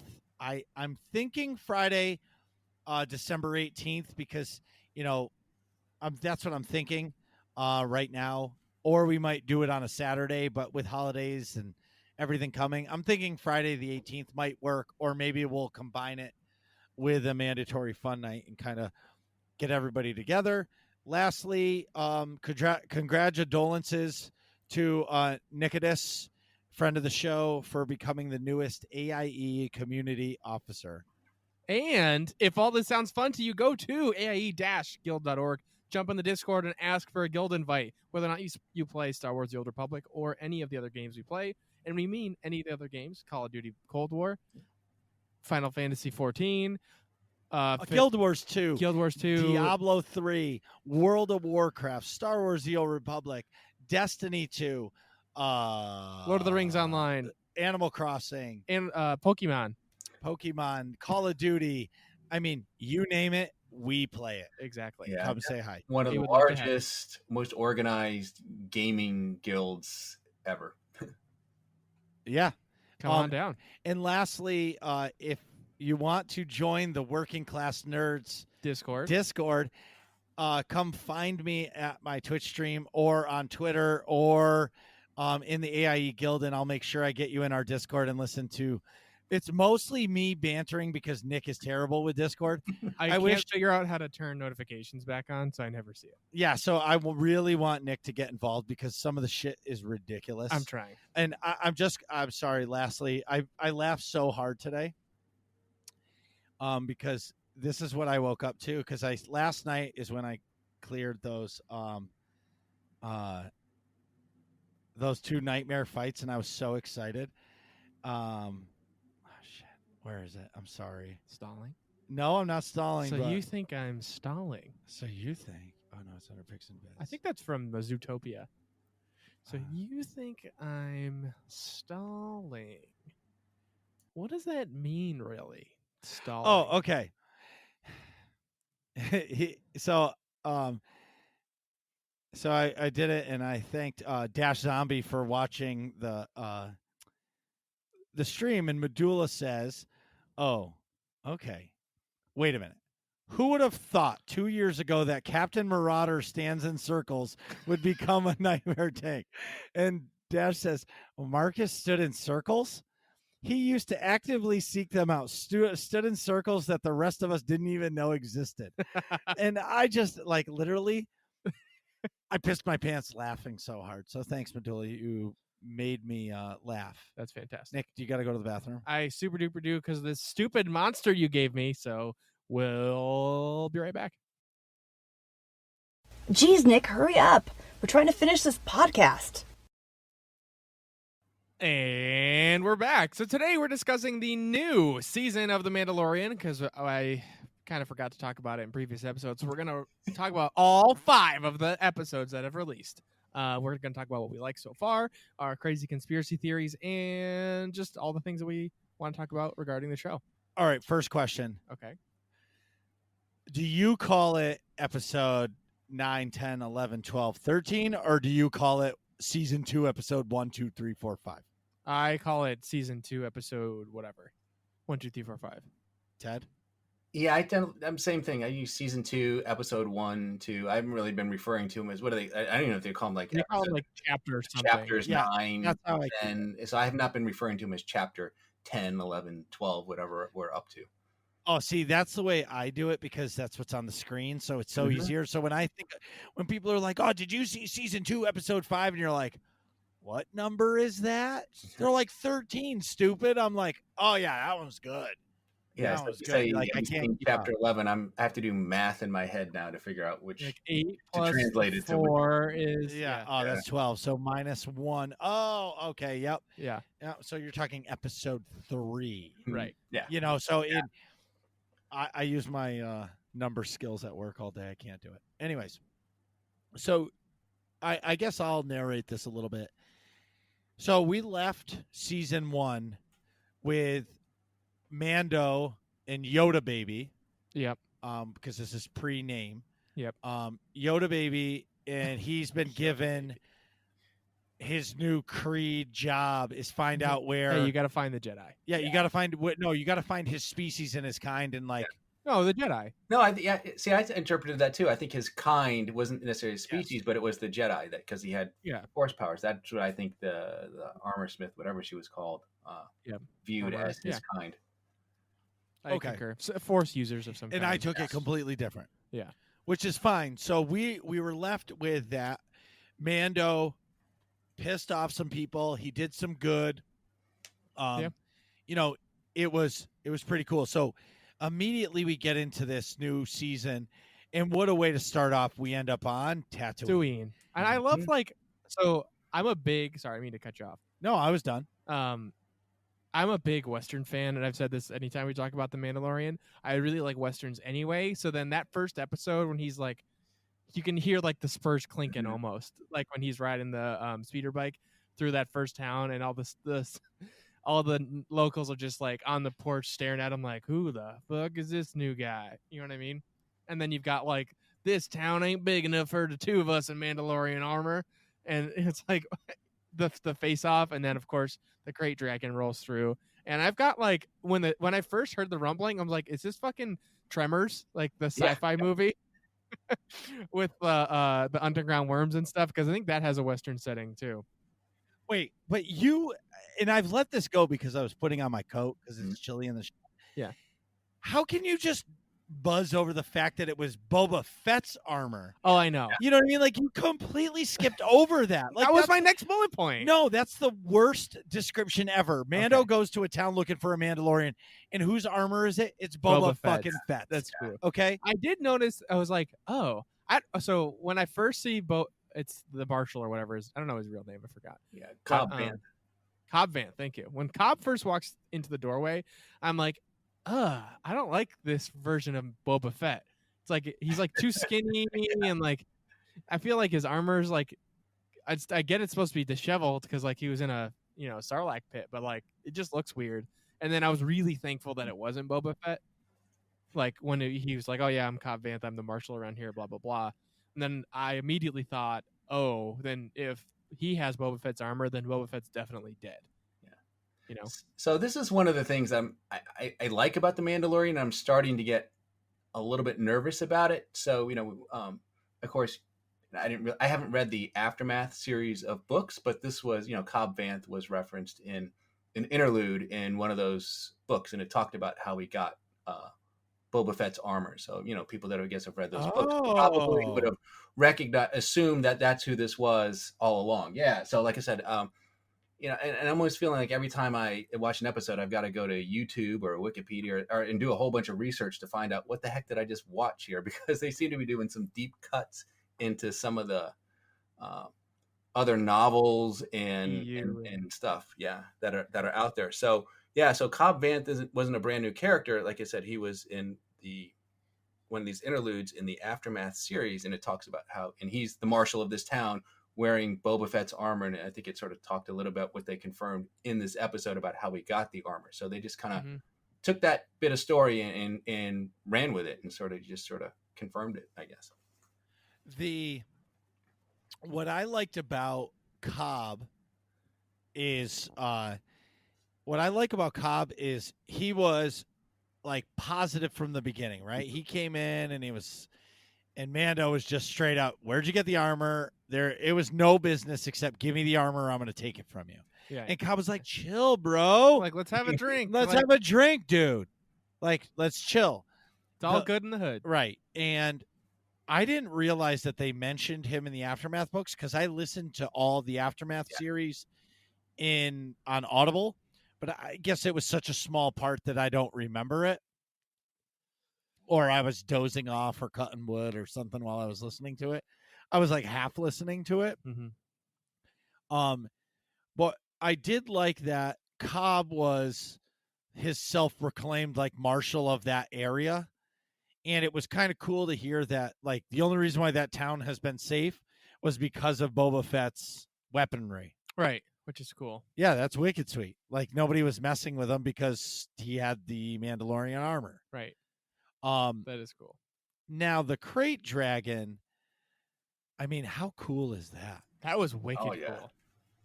I mean, just the fact that so the first season was the introduction to the Mando character, Yoda baby, and like the world, basically. In the world, right? They're setting the stage. And what they've done now, I feel in season 2, like season 2 is all about the lore for me. And they, bringing out the crate dragon, I mean, they're giving the hardcore Star Wars fans that have been starving for real lore Star Wars, that we're getting it this season. A friend of mine, he isn't a big Star Wars fan. Like, he watches The Mandalorian. He's watched the movies, but he's not like us. Yeah. Right. Yeah. And like my dad's a good example. Right. And he's like, "This season isn't as good as the first." I'm like, "What? This is way better. This is better." And he goes, "Yeah, but I don't like, to me, the monster coming out of the sand isn't a big deal." I was like, "The crate dragon." He goes, and he had no idea what it was. Yeah. And I'm just like, "Oh, isn't that interesting?" Yeah, my wife is the same way. I mean, she loves this show. She's enjoying it, but she's not enjoying like this season as much as I am, because she's not as familiar with these little things. And there's some things that I'm not fully in tune with, but I'm in tune with enough of it to kind of geek out with these little references and things like that. Like you said, like the crate dragon. That was like, oh, we finally get to see one. This is a big deal. Yeah. Right. They didn't. Correct me if I'm wrong, but isn't a crate dragon is from the original Knights of the Old Republic, right? Correct. That was like one of the quests you had to get the pearl from it. I knew of that, but I didn't play all the way through KOTOR, I don't think. Yeah, and they were also in, if you remember the original Star Wars MMO, Star Wars Galaxies and Empire Divided, they had Tatooine was one of the planets featured in that game, and they had crate dragons there. That was a big deal too. That was a thing you used to do, get a group together and go crate dragon hunting for the pearls, which were kind of valuable, and you could use to help craft some armor and things like that. And so I remember those. And he's back of hunting. Can you hear us? Yes. All right, so you cut out since you started to talk. Yeah, you said, if you remember ... What was the timestamp for that? I can edit this later. 1:17:31. Okay. So what were you saying, Ted? So I was saying, I remember the MMO, the Star Wars Galaxies and Empire Divided, and Tatooine was one of the planets featured in that game, and they had Mhm. crate dragons there. And I remember you used to get a group of people together and go hunt crate dragons because you wanted to hopefully loot their pearls because they were valuable and you could use them to craft armor and so forth. So I mean, I remember crate dragons from that game as well as KOTOR. Yeah, it's so we're getting all of that lore, which is awesome. I definitely enjoyed that a lot. I like all the callbacks.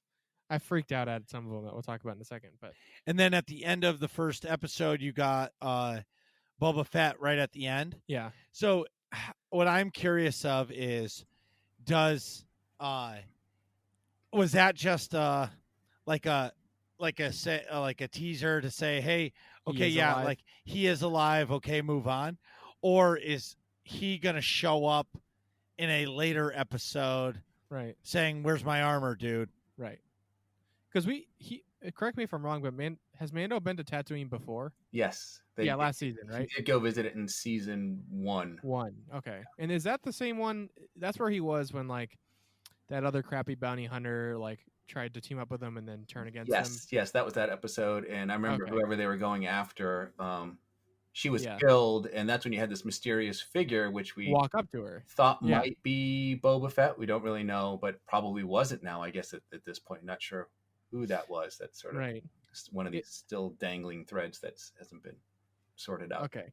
So that could have been Boba Fett, though. Although it sounded like, I remember like a big deal was the sort of spurs on the boots. Yeah. Like cue that, makes you think of it was the Mandalorian or like a Mandalorian. But if he doesn't have armor, then maybe that's not the case. But I think it's just a sort of a motif more than anything to clue you in that this is some kind of Mandalorian. Yes. But so I guess maybe I don't mind Boba Fett being like a shadowy figure in the background doesn't actually play a central role, but he's just sort of there. Like that's not a terrible way to do that, especially if you don't want to have to flesh out a full character and like I'd rather him sort of just be in the background like that than they shoehorn him into a story where he wouldn't ultimately like do anything organically, if that makes sense. Yeah, I'd like to see him come back. Maybe I don't think we'll see more of him this season, but maybe they'll do something with him in season 3. I'd like to see him kind of have a role in all of this. But I think obviously the big concern, especially if he had introduced him in season 1, was that he might upstage the Mandalorian, since Boba Fett is such a big figure, because I remember when they mentioned the Mandalorian, I was like, well, why don't they just do a Boba Fett series? Why do they have to invent a brand new character? Right. That's a good point. So yeah, maybe we'll see him in season 3, but I think the point I guess I was making was like, I don't see how he would fit into this season's storyline with the 3 episodes we have left. Like it wouldn't flow properly, if that makes sense. But let's see. Then the episode 2, we had the ice cave incident with the crazy spiders, which that episode was like fine. It's the frog people.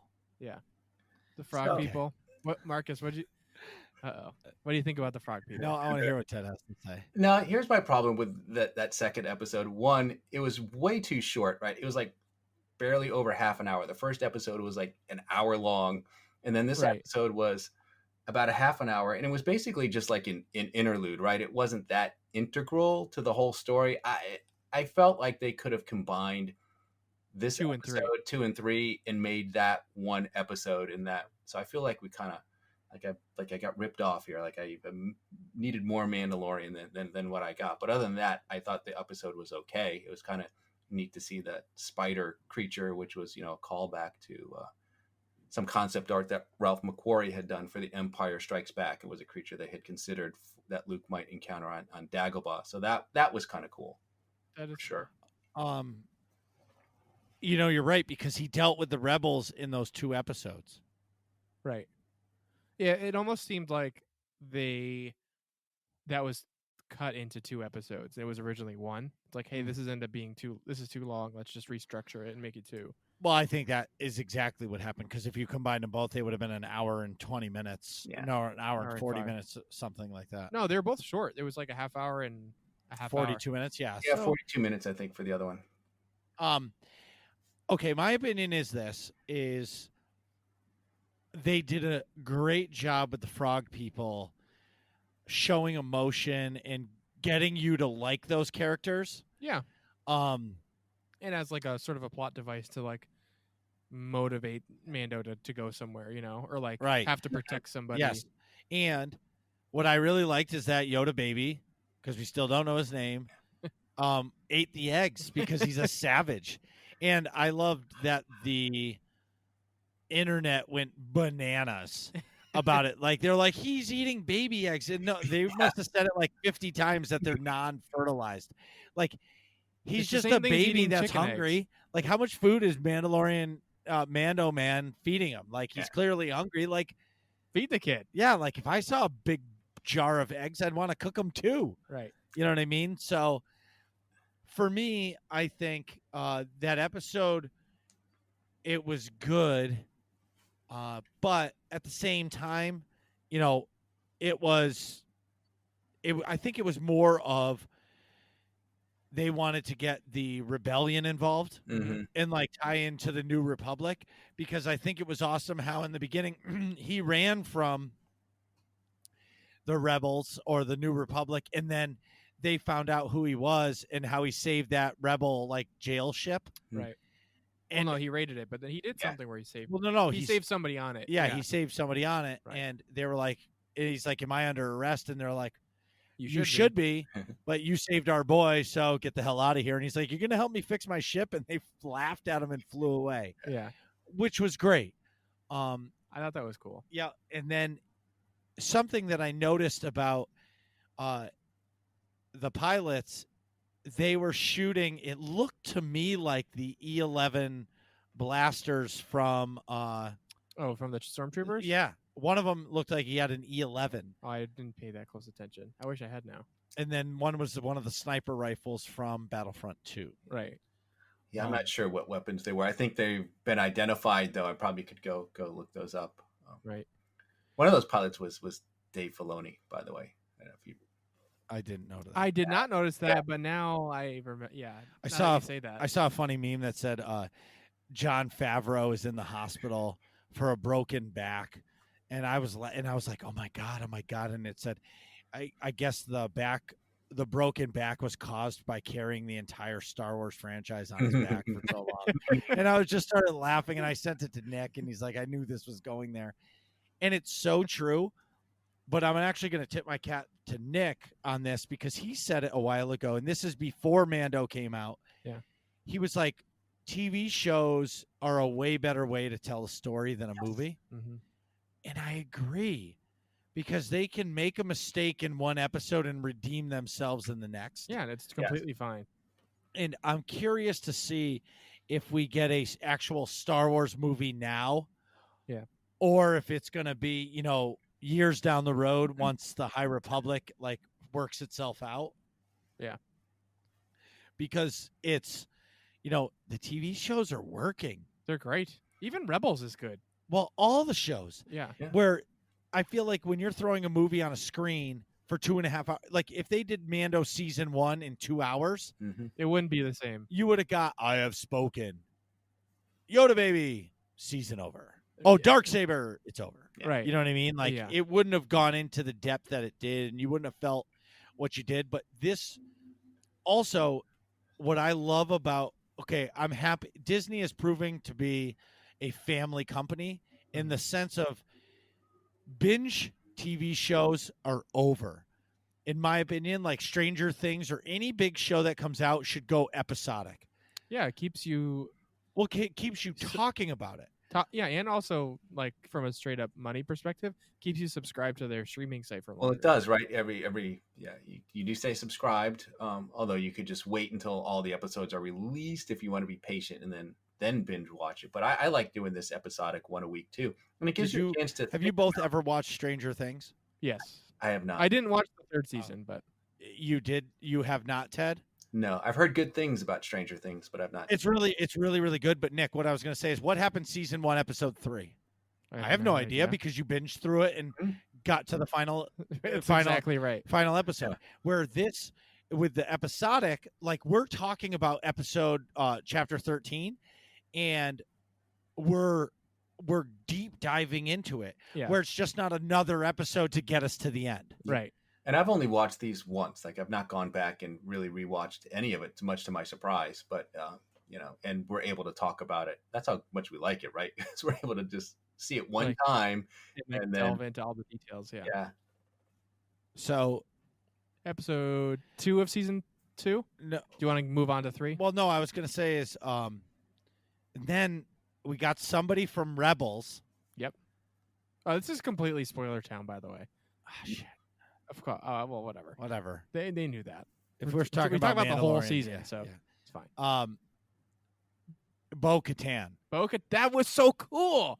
Wait, one last thing about episode 2. I liked how all the eggs for the spiders were like the eggs from Alien. Yeah. And they had the pod. That was a cool little reference. I thought it was gonna jump out and attack Baby Yoda at that point. Yoda, baby. Whatever. You can't even say Grogu properly, okay? You say Ragu or you thought it was with an R. We didn't get to his name yet. Whatever. It's not okay. You're rushing. Back at the ranch. Anyways, so episode 3, we get Bo-Katan. Yeah, so it's Mando is looking for Mandos. Yep. Delivers the frog people to the frog people, and they're gonna make frog babies. Mm-hmm. Something that I enjoy about this is people see the Beskar. Mm-hmm. And they just want the armor. They don't give a shit what they have to do. They just want the armor because it's so valuable. Right. You would think like Mando would just paint it by now. I know. So like people aren't like, is that Beskar? You know what I mean? Yeah. Paint it black or something, or I would paint it black or pink. Cool. Just like incognito. Right. Like he's drawing attention to himself. Just and now he's going to be carrying around a Beskar staff. Tink. Yeah. Tink off the ground. Anyway. Tink. My favorite part of the water episode, believe it or not, was when the fish people, because they're not Mon Calamari. No, they're the other ones. The Quarren, yeah. Yes. Quarren, thank you, yeah. So the Quarren throw them in that pit. Yeah. And the baby in Yoda baby into the mouth. The mama core. Mm-hmm. Yeah, the mama core.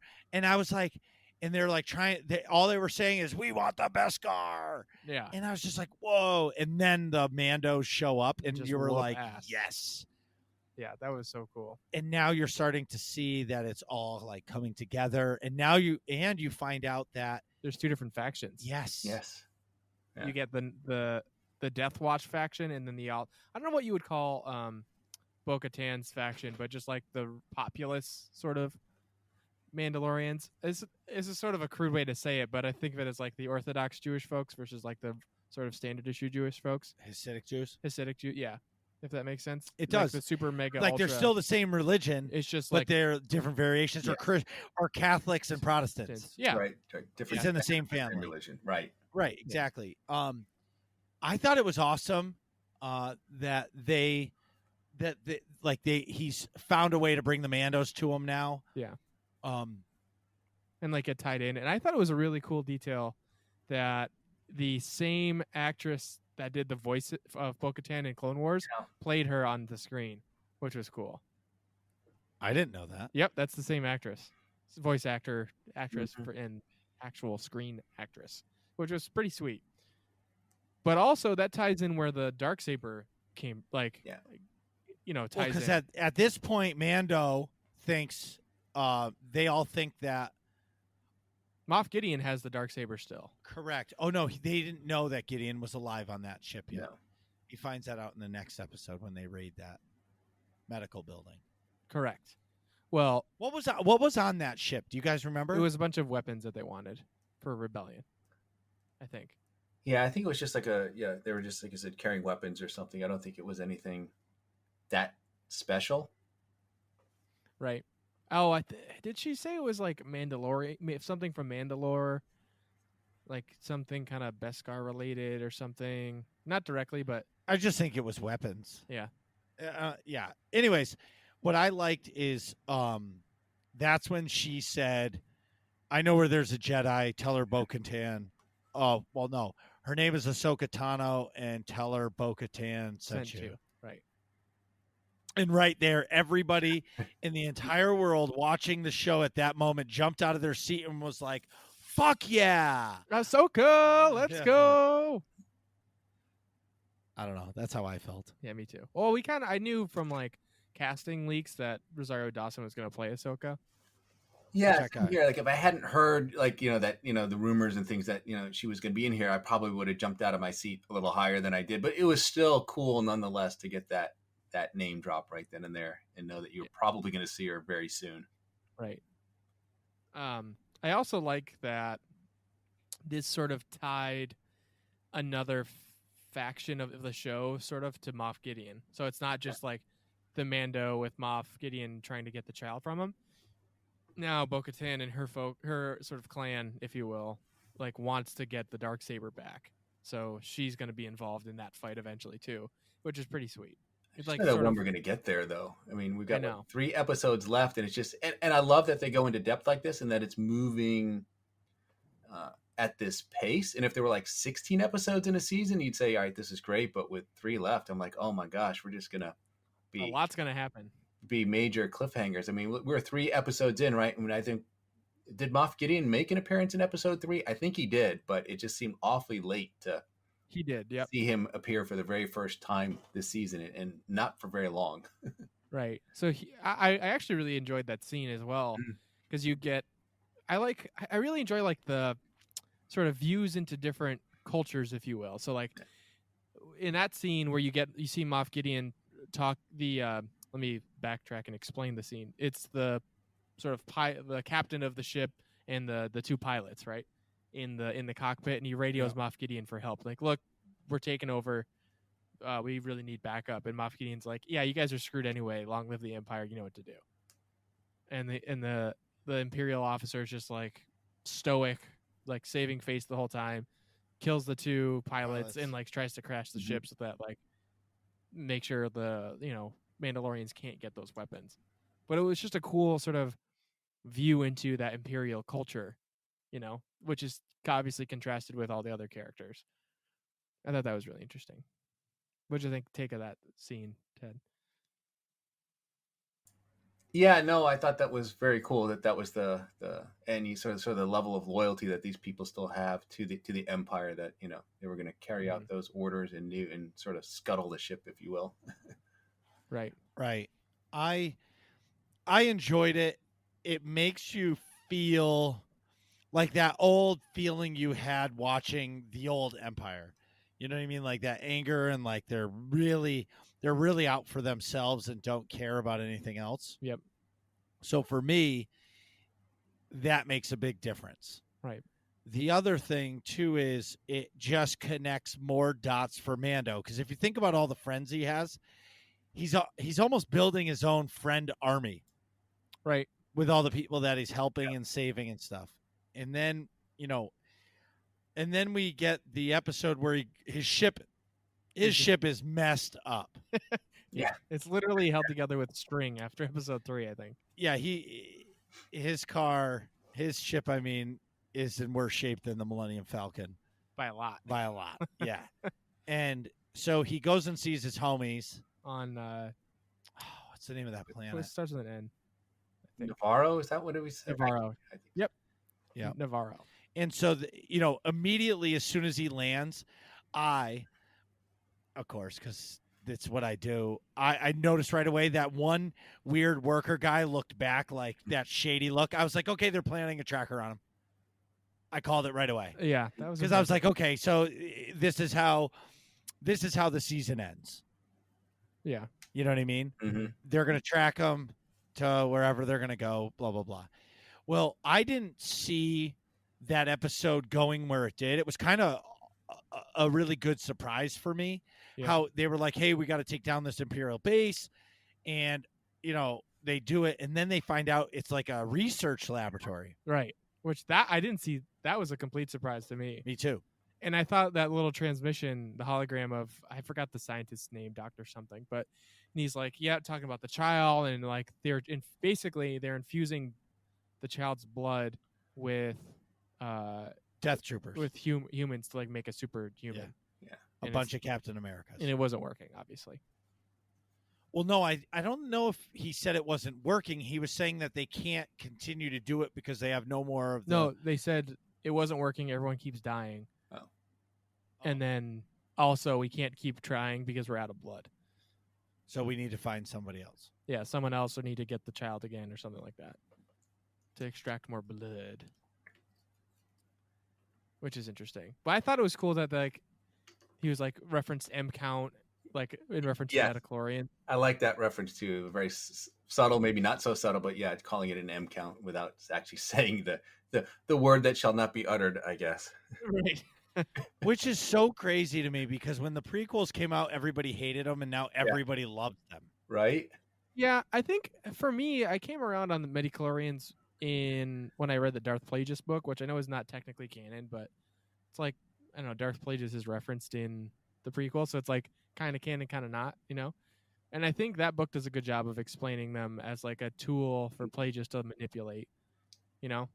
I don't think it's necessarily such a bad thing. It's almost like your cellular conduit for the Force. And if you have more of those, like you can channel more of the Force like more easily. Mm-hmm. It's almost like, I don't know, your car can still go 100 miles an hour if you have a crappy engine, but if you have a better engine or more midichlorians, you can get there faster. Sure. But I enjoyed that episode of them raiding that Imperial base because you saw a lot of stormtroopers, and it gave you that base really made you feel like the Empire is alive. Right. And it makes you also think, like, how long has that base been there? Right. You know, and how far was the reach of the real Empire? You know what I mean? They were just everywhere. Everywhere. Can you imagine living in that world? And I know I can't imagine that, but like living under that tyranny, that level of tyranny, I guess I should say. Yeah. That is crazy. All right. Anybody else want to talk anything about that episode? I don't think so. No. Oh, isn't that the episode where we get the end of it? You get a glimpse of Moff Gideon in like kind of Vader-esque armor, first of all, which I know it's just armor, but I thought that was a cool design. And then also like these black colored troopers of some kind. Those are Death Troopers. Yeah, the Dark Troopers. Yeah. I don't know if they were Death Troopers though, because Death Troopers we've seen, and the people are speculating they're either Dark Troopers or like droid hybrids or something from some EU thing I hadn't heard of before. Do you guys know anything about that? Well, I've heard references that people speculate that they're Dark Troopers, which is really another deep cut. They were first introduced, I think, in the video game Dark Forces, which, I mean, you have to go back to like PC computers running Windows 3.1 or 3. You're talking 1993, 1994 era when that game came out. So that's if that's indeed what they are, I mean, they're really going deep into the kind of the archives to bring Star Wars content to life here. Right. So. Ted, what do you know about Dark Troopers in that sense? Do you know, like, are they actual stormtroopers that are better, or they were droids? I think they weren't actual people. I think they were actually kind of like a kind of battle droid is right. What they were. That's what I had read about also, is that it was like a battle droid, a super crazy battle droid. And or I guess I saw that there's like two different sources of Dark Troopers. One was like they were super battle droids basically, and the other one was like they were originally stormtroopers, but then they had cybernetic augments, so they're essentially droids now. Which either way is pretty cool, and we're gonna see some like crazy fighting if they're in this season. So yeah, that's sweet. All right. Want to move on to the episode with all of the content, all of the fan service and callbacks jammed into one? I think I do. So, episode 5 of season 2, or chapter 13 for Marcus, starts with this foggy planet, and the first thing you see. Ted, when you first saw that planet, tell me it didn't make you think of Ziost, like just grayed out. Yeah, Ziost grayed out. I also thought about that first planet that we saw in, I don't know what it's called, Rise of Skywalker, where Kylo Ren was there going through that. That's Mustafar. Was Mustafar getting that first holocron? Yeah, the first scene. Yeah, the first scene with Kylo Ren and Rise of Skywalker. That's Mustafar. Oh, was it? Okay, so yeah, so it kind of reminded me of that. Though I didn't think it was Mustafar, but yeah, Ziost is another place. I don't know. It's like completely dead planet. It just reminded me of like just a dead planet. Yeah, like all the essence was taken and it's just gray. Yeah, I did sort of find it funny because when Bo-Katan mentioned that, you could find Ahsoka on whatever the name of the planet was, that it was a forest planet, and that didn't look like much of a green, lush forest planet, did it? Right. Yeah, you find out the mayor. I forgot what the title of the lady is, but they basically sapped it all of all the resources out of that planet. Yeah, which obviously it's essentially a dead planet, just like Zyos. But so first thing you see is Ahsoka Tano, lightsabers coming out of the fog, and they're just fucking up a bunch of troopers. I thought that was cool. I got goosebumps. I did too. I think it's because Ahsoka meant so much to all of us. Like when they created the Clone Wars, I never thought I don't think they thought people were going to love Ahsoka as much as they did. Yeah. And they had to figure out a way to make her survive because like if she couldn't die in the Clone Wars. No. Right. You know what I mean? Because people cared so much and and they already did the movies and like how do you make that work? Mm-hmm. Well, she's just alive somewhere else and she's not a Jedi, but she is a Jedi. So, and then they get to the wall and she comes up and she calls out this lady and this lady's got her staff and, I don't think anything of the staff at that point. No. I didn't think anything of it. I'm just like, okay, that's her weapon. Yeah. And I thought she was going to try to throw it at her. You know what I mean? Yeah. But what surprised me in that was she was like instantly, hey, I have a question for you and you're going to answer it. And I'm like, a question? You just killed all those soldiers to just say, I've got a question to ask you. Yeah. Like, let's move on here. Yeah. I like this like adult, super badass Ahsoka. I mean, from the Clone Wars, you see her, she's like essentially like a teenager. Yeah. Snips. And you see her, as a kid and then into a teenager. And then you see her in Rebels, but I haven't finished Rebels. So maybe you see more of her, but I've seen her through, I don't know, some substantial things, and she's still fairly lighthearted even as an adult. So to see a more like directly badass and assassin like Ahsoka was really cool. She's like almost jaded and like burnt out of like having to deal with bad people, Yeah, which not, I thought was not dark side per se, but right, definitely a warrior in some respects. It felt like with her. Yeah.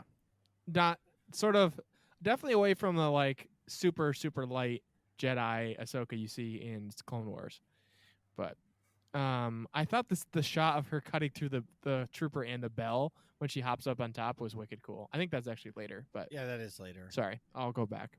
Okay, so then so now they cut out and now Mando comes in, Yoda baby is sitting on like the console, not in a seat. And he's like, we're coming up on the planet. Go sit down. So he does. And then he wanted the little, like the ball yeah. The metal, like ball. And Mando's like, no, dude, I need it. Like, stop being a child and just sit there and shut up. And then Yoda baby was straight up like, fuck you. Force loosened that shit up. And then what I like too, is that they didn't show it come off. Yeah. They showed it unscrew and then it just moved on, which is like, okay, we know what he's doing. Like, and then they fast forwarded where if they gave us that extra 3 minutes, we would have been like, okay, we know what he's doing. Yeah. We know he has the Force. We know Right. he's mischievous. Yeah. Like, we don't need to spend all that Yeah. time. And the next scene is him walking off the ship with it in his hand. Yeah. What I didn't quite understand about that scene though is because he told him to go back and sit down in the seat, but I don't think he belted in or strapped in or anything like that. So I didn't really understand what was the difference with him sitting in that seat versus sitting where he was. I didn't really, and I understand why they wanted to do it so he could sneak the little ball thing, but from a practical sense, if he wasn't going to be belted or strapped into the seat, why was the point of him moving? It didn't make any sense to me. It's a great point. It's a good point, but this is also a reason why episodic episodes are awesome, because if this was a binge worthy, we wouldn't even remember this part. Right. Exactly. You know what I mean? And it makes you feel for them more because of it. Yes. I just was wondering why he wasn't wearing a seatbelt. Like, he's a little kid. Like, don't you want him to be safe? Don't you have a car seat for this guy? Like he's like a bad dad. You have Worst his dad ever. He's not a great dad. He's trying, I guess, but he's not necessarily cut out That's a for good point. Right. Yeah, he lost the car seat. The car seat got crushed up by the mama core, and he just never replaced it. Right. And so Mando lands on the planet and he's like, all right, let's go to the city. They go to the wall and he's like, I've got business here. And they open up the gates. And then he immediately tries to talk to like shop people Yeah. and they like run away from him. Yeah. And I'm like, what? Wait a minute. What's going on here? And then he finds somebody that's going to be significant later. Mm-hmm. And he's like, we're not allowed to talk to you. Just go away. And right away, the security guards are like, hey, the magistrate, they should have just said the mayor wants to talk to you. Yeah, magistrate. What? Yeah. But here's the thing is where I really woke up to how bad the planet was. When he walked through the gate of like magistrate. The palace. Yeah. It was like beautiful. Like all of a sudden the sun was out. Right. It was like a complete different world. And I was like, oh shit. Yeah. And then you found out that the staff was Beskar. Right. And you're like, all right, so that's how he's going to fight Moff Gideon. With the Beskar staff. Yep. Yeah. That's how it's going to happen. Right. How he can Darksaber versus Beskar staff. Yep. So now he can protect himself against the Darksaber. Yeah, the Gideon. So that was cool. I like how he like pretended to make the deal or like to kill Ahsoka so that he could like get her location. Right. I thought he handled that pretty well. Sometimes I feel like he's a little sort of blunt, not blunt, but like overly straightforward with his intentions. It was cool to see him like play a little bit of politics. Yeah. And like be like, yep. I'm in the guild, or like last time I checked, I'm in the Bounty Hunters Guild. But really, like, I'm pretty sure he kind of defected from them when he killed a bunch of them to save the child. You know, so he's like bending the rules through that whole interaction, which I thought was cool. Shows a little character progression. Also, what did you guys think of the female magistrate? Like in the beginning, did you feel like she was going to be as significant as she was, or did you just feel like it was another fetch quest? It felt a little fetch questy at first. It ended up turning not that much, but not into that. What do you think, Ted? Yeah, I didn't think she was going to be that important or have anything significant in terms of information or anything else to kind of contribute to the story. But, so she ended up being a little more important than I expected her to be. Certainly. So yeah, I didn't think too much of her when I first saw her. Also too, and then something else and then you get Mando goes out to find the Jedi, which is Ahsoka. And then I think the tie-in of how awesome Beskar is, yes, because Ahsoka was no talk, all action. Like Mandalorian, oh shit, I gotta fight right away. Yeah. And the Beskar stopping the lightsaber, I was like, okay, now this is all making sense. Right. So this was the episode to show that Mando can beat Gideon in the Darksaber. Right. And she stops dead as soon as he says Bo-Katan sent me. And then she's like, I hope it's about him. And with that full sass. Yeah. And she sees little Yoda baby. And I was like, oh shit. This is Ahsoka. Yeah, this is we're going to find something is going to happen with Yoda baby where we're going to find out who Yoda baby is. Right. And then she goes into like this like forced trance with Yoda baby. And what I loved is there's like dad in the background pacing. Yeah. Like, what's going on up there? What's going on? Like, when are you guys going to come back? It's like what's the going kid's first day at school. Exactly. Yeah. Like, yeah. And then she drops the hammer. Right. Yeah. Grogu. Grogu. Grogu. Grogu. I even wrote it in the notes for you. Yeah. Yeah. Grogu. What did you guys think when you heard the name? I was fine with it. I wasn't necessarily expecting to get a name, so that was kind of surprising. The fact that it was this one word name. I mean, I wasn't in love with it at first, but I kind of got used to the more they said it, the more they referred to him as it. I liked how, the Mandalorian was trying to figure out, just get used to having him a name, and he would just say Grogu, and Grogu would turn his head as in recognition of his name. Right. I thought that was kind of cute and fun.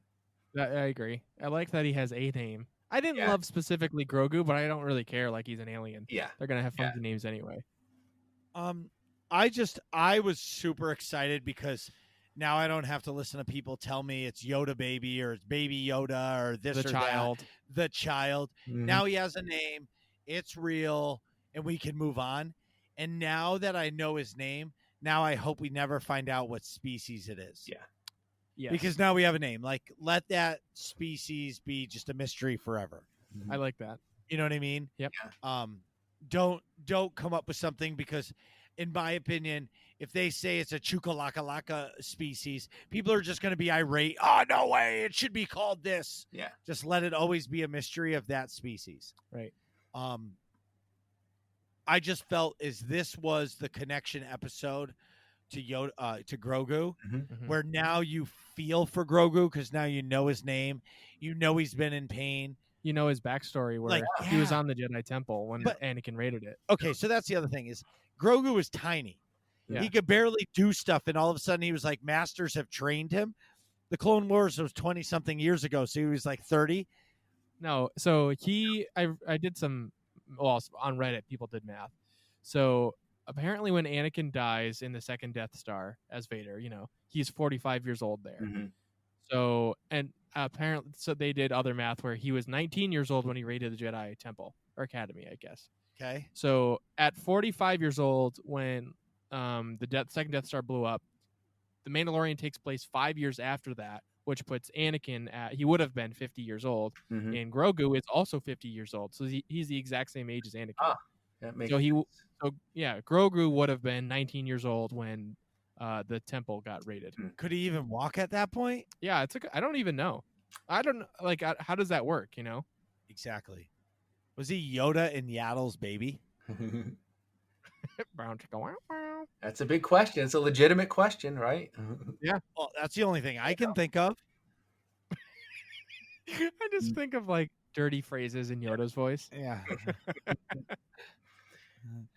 Anyway, I'm not going to do that imitation on the show. But now I feel even more connected to Grogu. Yeah, because I know his name and I know, like, when you find out somebody was like, okay, he was training as a Jedi, and then, during the purge, he was taken by somebody, nobody knows who, and then it gets dark. Yeah, like he had to suppress all of his memories. Right, like what? Yeah, and he's had to suppress all of his Force powers, which kind of makes sense why he's like so hesitant to use them now, right? Because he's like, it's painful for him to remember all that time. And he's been repressing them for 30 years, Right, and then you get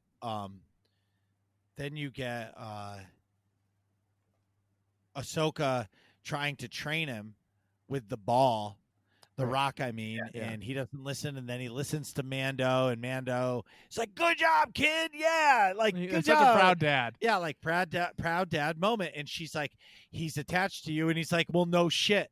I saved his goddamn ass a bunch of times. Yeah, and this is where the pain really came out, and like the last episode of the Clone Wars really hit me. Yeah, is when she was like, "I watched a good Jedi, the best we had, fall to the dark side, fall to the dark side." Yeah, because he had so many like painful and fearful emotions. Right.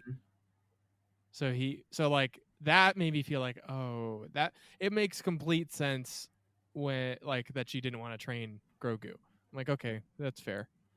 Granted, he should. So do you want to just jump right into tinfoilitude? No, I want to finish the episode, and then you can go tinfoilitude. All right. Well, no, go ahead. So, no, we'll go tinfoilitude after. We'll circle back. Anyway, so they do that, and now they're like, okay, we got to stop this faction. These are bad people. Okay. Then you find out the first hammer that drops now is they mention an HK-87 droid. Yes. Yeah. Yes. And I was like, did they just say HK? I actually paused it, rewound it, and played it again, and I was like, holy shit. Mm-hmm. Here it goes. Yeah. Hunter killer droids. Yeah, hunter killer droids. And if you don't know, the most popular HK droid is HK-47 from Knights of the Old Republic, and then following into Star Wars The Old Republic with HK-51, and there's an HK-47 droid in the game as well. Yeah. HK-47 is there, HK-55. Yeah, and HK-47 is one of the best sort of EU additions to Star Wars as far as droids. He's just what an amazing character. But what a way Dave Filoni can bring in the HK droids without saying HK-47, but an HK series droid, just like the IG-11 droid. Right. Yep. The IG-88 or whatever. Yeah. Well, it was the original, and then this is IG-11. Oh, okay. In Mando. Got it. And then they started talking about how they're going to take the town and all that and the security, and that's when they mentioned the HK droids. The HK droids. Can I talk about that character? Which one? The hired gun, essentially. Sure. So that guy's play. So there's some cool Easter eggs surrounding that character. So first, which hired gun? Like the guy, the other male that Mando has a showdown with. Oh, the general. Yeah. Okay. So he says Mando's talking to Ahsoka this is at the point where they're gonna go raid the town, right? So he mentions this guy. He's like the right hand man for the magistrate, and he goes, at first I think something happened, and I was watching this episode with my dad. It's like, hey, it looks like his armor is black, but it's stormtrooper armor, so it looks like it's old. I made a comment like, oh, it's cool how they recycled old stuff, like they found stormtrooper armor, and then Mando makes a comment, I bet you that guy's former military, so he's probably the reference is that guy's a stormtrooper. Or he used to be, and then defected or something happened, and now he's working for this lady. Well, there's some cool Easter eggs for that character, in that actor. So that actor's name, I didn't really recognize. I didn't know his name before, but I looked it up after. Is Michael Biehn, Biehn. That guy was a character in Tombstone, the old Western movie, and then also he was in Terminator and Aliens. So if you notice, this guy has in The Mandalorian, he has a shotgun blaster. And I don't think we've seen anybody else with a shotgun blaster before this guy. So his character in Terminator and Alien makes it Terminator, not so much. He uses a shotgun. In Alien, he makes it a point that he's the only trooper in Alien that also carries a shotgun, just in case. A shotgun kills everything, in reference to the Alien. Sure. So then, of course, his character in The Mandalorian, as a callback, because they've obviously referenced Alien a bunch of times, between the little eggs and the sort of snacky creature that attacks Grogu in the ship, then that one of those episodes. So he's got a shotgun blaster in reference to that. And then also in the final showdown with Mando, he says something to the effect of, hey, my quarrel's not with you, or the fight's not with you, Mando. And that's mirrors the line exactly that his character in Tombstone says to Doc Holliday when they have their duel in the street. It's like, my quarrel's not with you, Doc Holliday. And then he does the same shit where Doc Holliday puts his arms down and then still beats him on the draw and kills him. And he dies the exact same way, which I thought was really cool. Wow. Yeah. With a lot of layers of Easter eggs. Yeah. So again, Filoni's the man. It was awesome. I kept going oh, wait a minute.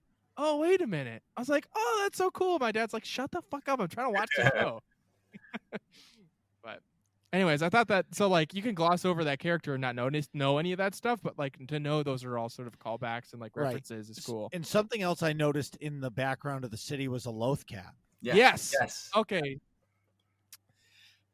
I can get into the Loth cat thing. Okay. We've seen. Yes. Right. So are they calling that Ezra Bridger's going to be in it? Yes. Or I agree, but so Mando's fighting all the outside forces. Ahsoka goes in to fight the Magistrate. Mm-hmm. Magistrate is bad fucking ass. Magistrate plays no games. No, and she is tough as shit. Ahsoka lost one of her sabers. Right. Oh, I mean, she gets it back, but you know what I mean? That was into crazy. the water. So here's the thing about that.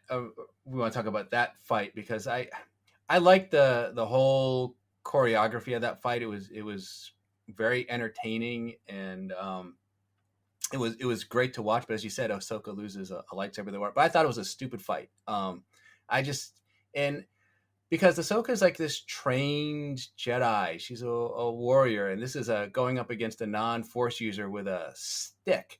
And I thought to myself, this shouldn't even be a fight. I mean, I just felt, if you're Ahsoka or a Jedi, maybe lead off with a Force choke. How about a Force push or a Force pull to pull the staff out of her hands? That, that shouldn't have been as tough a fight as it was. And I thought back to And I remember the scene like in Star Wars: The Old Republic, like when we do Knights of the Fallen Empire.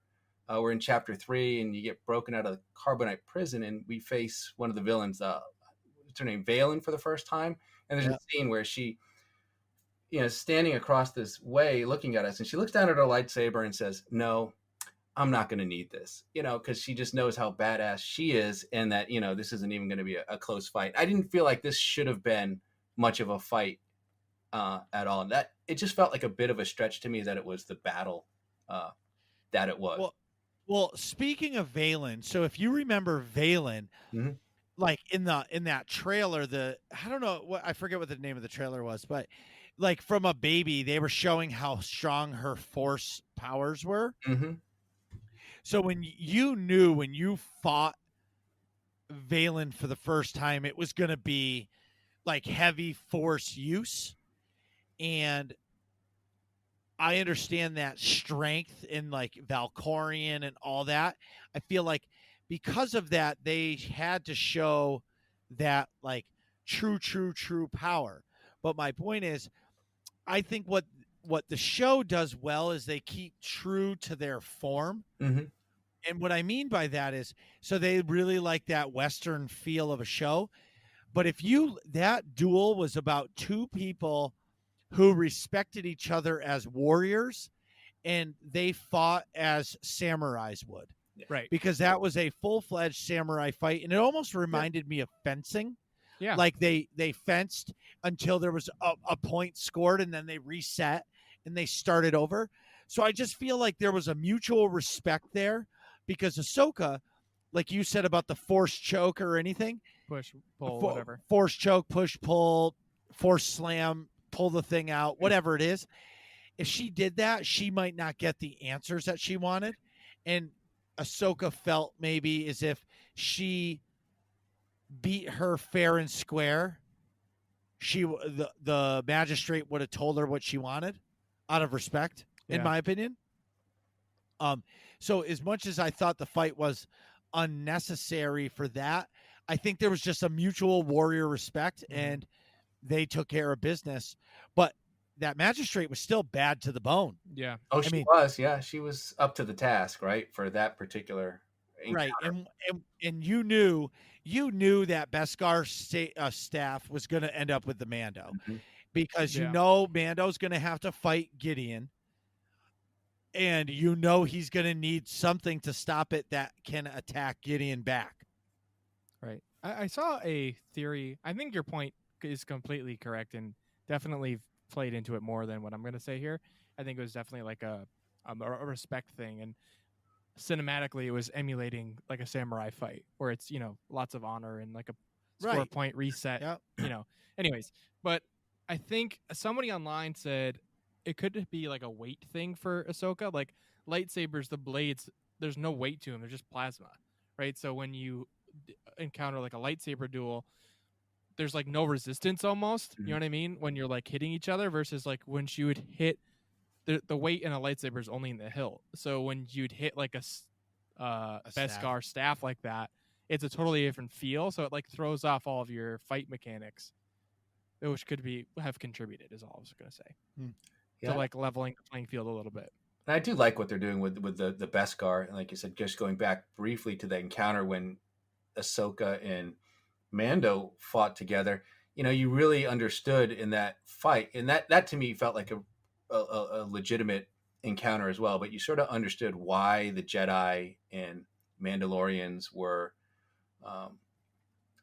fierce opponents. And you could understand why the Mandalorians were a threat to the Jedi, because they were able to counter a lot of what they could do, and a lot of that's obviously the Beskar and their warrior attitude, and then the technology of their armor. But I like that what they're doing with that. Yeah, and then to top it off, during the fight, the little comedic relief is that general going, "Who's side, my side or your side's gonna win?" And they're listening, and he's like, "Yep. Looks like your side won, Mando." Yeah. And like clearly you knew she was going to win. But the thing where I went crazy, but I didn't go bananas, okay? When Ahsoka was like, "Where is Grand Admiral Thrawn?" Oh, I absolutely. You didn't go bananas. I lost my shit. My dad was like, "What is wrong with you? Who the fuck is Thrawn?" And I like ran around the house. I was like, "No way!" I think I actually paused the episode. I was like, "Thrawn's gonna be in this. Let's go!" So, and I'm gonna dive into this part of it. What I don't like is this is where Disney, I think, screwed up. Mm-hmm. The big bad in the sequel trilogy should have been Thrawn.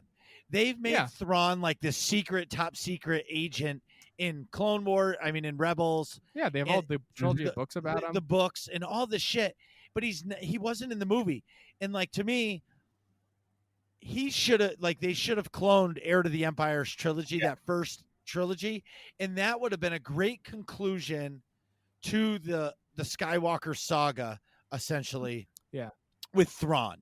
But it's hard for me because like he's always there, but he's not really there. Right. You know what I mean? Because he's never been in a movie, and he's in the show. He's in the Rebels, and Rebels is happening during the original trilogy. Trilogy, but he's nowhere to be found in the original trilogy. And then after he's in it now, and he's nowhere to be. I don't know. It's just a really weird character. Yeah.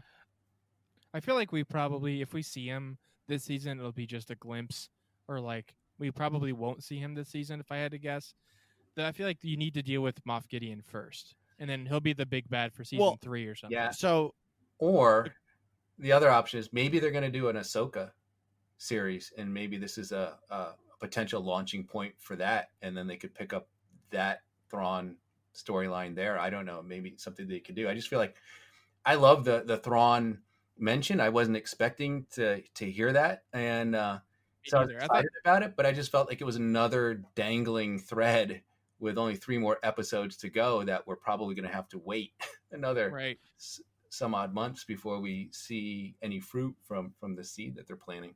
Yeah, I agree. Well, for me, I do agree there's going to be an Ahsoka series of some sort, or an Ahsoka like short, or maybe like a mini series with Ahsoka. I do see that coming because she's such a popular character, and why wouldn't?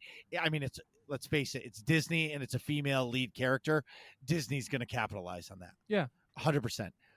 But where I'm kind of wondering now is Gideon his own faction of the Empire and Thrawn is his own faction of the Empire?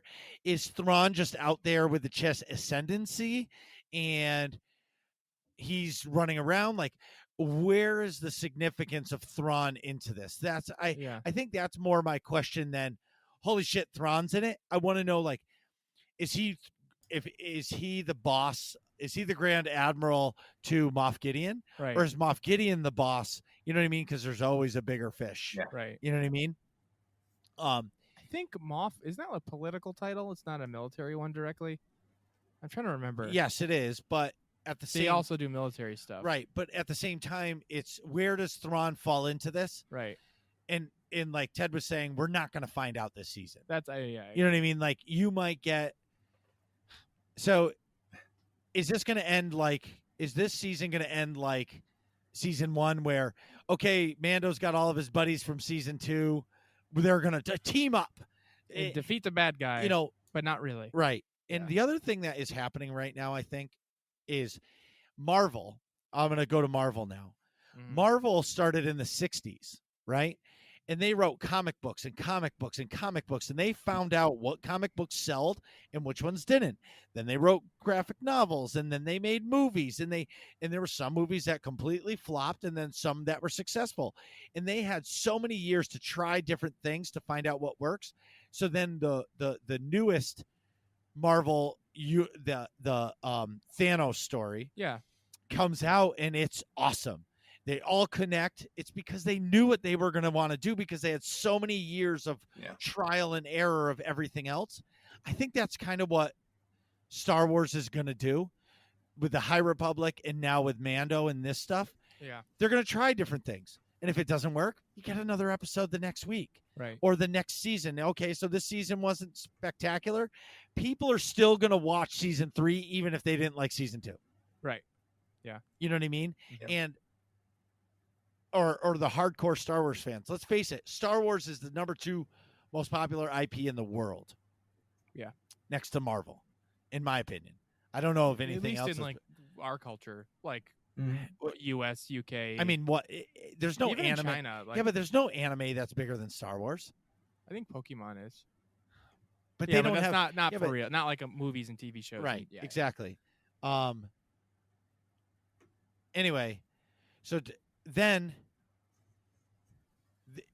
this is where the disconnect of Star Wars movie fans are Mm-hmm. versus Star Wars video game players and Star Wars The Old Republic players come in. Right. Ahsoka tells Mando he's got to go to the ancient home world of Tython. Right. And I went fucking bananas. I like knew, this is yeah. where I lost did my too. shit. Yep, I Like- gasped big time when I heard that. Right. Because that's the opening planet for Star Wars The Old Republic of the Jedi Temple. Right. And I lost my mind. Like I flipped out. Yeah. But here's the disconnect. Like I've been listening to all those podcasts. Mhm. They were like, yeah, one of the podcasts was like, yeah, they said he's got to go to some stupid planet called Tython. Who cares? Whatever. And I'm like, holy shit, do you realize how significant Tython is? Right. And then another one, they were doing the research and they were like, the only thing we can find about Tython is from the game Star Wars The Old Republic. And the two guys on the show were like, hey, it's free to play. We're going to play it tonight. We're going to download it and play it and make a Jedi so we can see what Tython looks like to find some canon. Right. And I'm like, that's where my tinfoil hat really engaged to where SWTOR is going at their 10-year anniversary. Right. Yeah, it's the first thing I thought of, actually, when because I'm really into Thrawn. Obviously, I've read all the books, or listened to them all, I should say, and I'm working through Rebels now, which Thrawn is in. But that's a cool character for me. So that was my big freak out moment. But then when I heard that he needs to go to Tython, I immediately thought of Marcus and went, "Oh, that's going to be Marcus's big freak out." Because that essentially pulls in your tinfoil hat about SWTOR's 10-year anniversary going to consoles. I was like, this is them pulling people towards Star Wars: The Old Republic for sure. Right. And if you're an average Star Wars video game player and you hear Tython and you Google what the hell is Tython and everything that pops up is Star Wars: The Old Republic, Yeah. you're going to download the game. And it's free. There's no commitment. Right. Even if you play it for 30 seconds, you're like, the graphics suck, I'm done. You're still going to download the game. Right. Because it's free to play. It's engagement. Right. Yeah. And it just furthers my tinfoil hat of SWTOR is getting you can get the Mandalorian bundle and you can look like the Mandalorian in game. Right. That's You a great have bonus step, by the way. Right, exactly. And you can get the disintegration rifle if Right. you're a commando or one of those Vanguard that uses that rifle. Yeah. And it actually fucking disintegrates. If you shoot something with the killing blow with it, disintegrates them. That's cool. Like, That's wicked cool. and then if you think about it, Star Wars Squadrons comes out, you get a little mini pet of one of the planes. Yeah. You get when Fallen Order came out, you got a little BD-1 pet. Yep.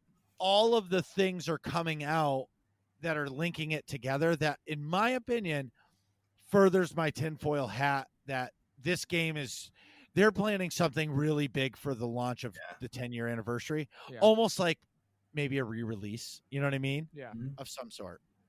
Anyways, we've talked forever, but we can't stop what Ahsoka said. So after I freaked out and I unpaused it, Yeah. she said, you're going to go to Tython and get Seeing Stone. and once you do that, You got to reach out through the Force for another Jedi, basically. Right? That's the way I Mhm. took it. and so And I hope that someone answers the call, right? That would Right. Yeah. Yeah. And then Ahsoka goes, but I don't know if anyone will. There's not a lot of Jedi left, which made everybody think, oh yeah, who is alive and out Mhm. there in this time frame? right. So I came up with a list in the show notes here of the 3 people. Obviously, we talked about one already, but I'm gonna go start with the least interesting, or I think least sort of. I think least likely to be the person to answer the call. I'm gonna go with Cal Kestis from Fallen Order. Well, so I actually disagree with that. Okay. I think he is one of the top people. Okay. Because what if the next chapter of that is Fallen Order 2?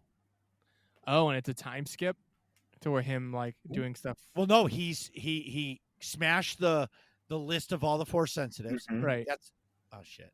Ted, What? you didn't finish the game. I heard that though. I read that. Okay. I stumbled upon that. Elder. Okay. So All right. that's okay.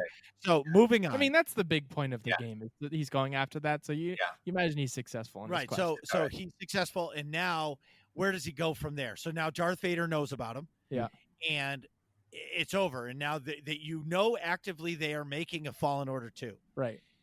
So is it that Yoda baby goes to the Tython Yep. and finds the Seeing Stone, and that is the launch of Fallen Order 2? That's a good possibility. Like, I'm not saying it's gonna, because I would say on the likely scale, it's the least likely out of all the options. Right. But there's an option because he's like, what do we do next? Right. We'll find our own Jedi. Right. That would be cool. Okay, who's next? I would say second most likely would be, or second of the list of three I could think of would be Luke Skywalker, because this is 5 years after the second Death Star blows up, and presumably Luke is still doing like his sort of recruiting of Force sensitives and building a new Jedi Academy at this point. This is before all of the Kylo Ren stuff that happens in the in the sequel trilogy. So you still have like, hey, I'm a Jedi, I'm connected to the Force, Luke out and about somewhere that could be answering the call. And I wouldn't be surprised if like he's not the person that trains them, but you like hear his voice or like get some mention of Luke when Grogu reaches out through the Force. What do you guys think about that? I think from a story standpoint, Luke is like the smart choice. He's like the right choice, just for that very reason, right? He's probably looking to establish a new Jedi Academy and start training new Jedi, and this is probably what he would be doing, looking for Force sensitives. So it would seem like it would make sense for him to answer the call. But I just somehow don't think we're ready to see Luke make an appearance and take Grogu under his wing. Plus, if Grogu does go to Luke's new academy, it's kind of depressing when the fate of Luke's academy. So no one really wants to see him go there, knowing what might happen, what's going to happen down the road. So that's why I'm going to lean against Luke Skywalker, although I think it would make total sense that Luke would be the one to answer the call. Right. I think there's a 0.0% chance it's Luke. Yeah. For the reason that Disney is trying to move away from the Skywalker saga, and they're trying not to further Luke's, like they're trying to not further the Skywalker name. Essentially, they're trying to actively, like they finished that series, and I think it's over. Like, let's move. These aren't the droids you're looking for. Move along. I'm not saying that maybe he won't make an appearance sometime. Yeah. It's in some way, some shape, or maybe he's the first Jedi that shows up and's like, look it, man, I can't do that. I can't do that. Yeah. Because 5 years after you don't know where he is 5 years after. Is he training Jedi or is he trying to learn it himself? Right. Okay. And also, I think, as far as like storytelling from the people making the show, like if as soon as you include Luke Skywalker into the cast, he's immediately the main character, and the show's not about the Mandalorian anymore. And I agree. And back to what you were saying, Marcus, I think Disney, I think they want to see Star Wars make it and be able to stand on its legs without having Luke, Han, and Leia and these main characters from the original trilogy. I think they'd want to see that this universe be able to live, breathe, and grow, and still be as engaging and powerful without those core characters being essential. Right. So, Marcus, were you going to say something else? Nope. So this brings us to all of our agreed upon most likely candidate, and that would be Ezra Bridger, the main character from Star Wars Rebels, with the largest piece of evidence being the two separate shots of Loth cats, one in season 1 and one we got in this episode in season 2. So if you don't know, Ted, do you want to explain what a Lothcat is? Or do you know, or do you want me to? I know what they look like. I could pick one out of a lineup, but so I know they were from Star Wars Rebels. They're native to the planet Lothal. Yep. And like I said, That's I haven't basically it. seen enough of Rebels to know their significance. I know there were some episodes where Ezra Wright was on Lothal trying to learn about his parents, I guess, and he was being harassed by a Lothcat. Yeah, or beckoned by a Lothcat. So there was a Lothcat that he was sort of following around and aiding him in that task. Right. I think this is a good. I think this Jedi will be a good option for them because it'll tie Rebels to the show. It's not a Skywalker, has nothing to do with the Skywalker saga, essentially, right? Like directly, and it's an unknown live action character. It's never been done before. But I was reading something for me, and I kind of hope it's Mace Windu. Me too. Mace Windu would be epic because let's face it, if you fall down a reactor shaft or get thrown out of a window, you aren't dead. And he only lost a hand, right? Whereas Maul was like cut in half. So right. Exactly. Yeah. Kenobi. Oh my God. Okay. I'm watching. So I want to talk about Ezra real quick before you talk about the other ones. Yeah. So I think it's Ezra because of the Lothcats, obviously. But if you think about it, so I know you guys haven't seen much of Rebels, but I would say of all of our, besides Anakin, because he obviously goes full dark side, of all of our like Jedis who stay Jedis, he has the most dealings with the dark side of like actually getting involved with it of any other like Jedi that stays Jedi character I've seen. Now, granted, I haven't watched through season 4, so I don't know how like super Jedi he is, but so far through season 3, he's gone to the Darklands and he still stayed a Jedi. And I don't want to spoil things for you guys because you're going to watch it, but he does a lot of stuff with the dark side. So if Grogu is grappling with dark side, like emotions and feelings, I think Ezra's the best candidate to be like, look, here's how you handle those and stay in the light. I think he's like the best candidate that I can think of to do that. Don't forget Mace. Why do you think he's got the purple blade? I know. So I hadn't even considered Mace Windu. Obviously, he's like a gray Jedi and dabbles in both. But again, it brings up, if they bring Samuel L. Jackson back, he's immediately the main character. I don't know if he has the same effect that Luke would, though, Oh, no, not Luke, but I'm just saying, like, I don't know. It's going to be really interesting to see how this next 3 episodes are. I feel like the next episode is going to be another, like, character building episode, and I feel like the last 2 are just going to be out of control. Yeah. You know what I mean? I'm really looking forward to it. Yeah, me too. Hey, don't forget, it comes out in like 3 hours. Because we're recording it at 11. No, it comes out in 37 minutes. Oh, it releases at midnight? Yes. Well, I'm definitely watching that when I get home. Not me. The only thing about Mace Windu is how old would he be at this point? He'd have to be pretty darn old. I mean, he wasn't. So this is what, 20 years after? So you figured episode 3, Anakin's 19, he'd be 50 now. So it's 31 years later. He'd be in his 70s? Presumably, 60s, 70s. something like that. Yeah. 60s or 70s. Perfect age to train a Jedi. I mean, same age as Samuel L. Jackson in real life. Yeah. Boy, that would work. I mean, I guess the question, though, is are they going to get rid of Grogu at some point? Is this journey going to end with the Mandalorian, handing him over and leaving him? I don't think they can. Trained, I don't think they can. I think maybe the Jedi joins the team. Mm-hmm. Yeah. And it becomes like a Rebels, like kind of like they live on the ship kind of a thing. I can't see them offing Grogu.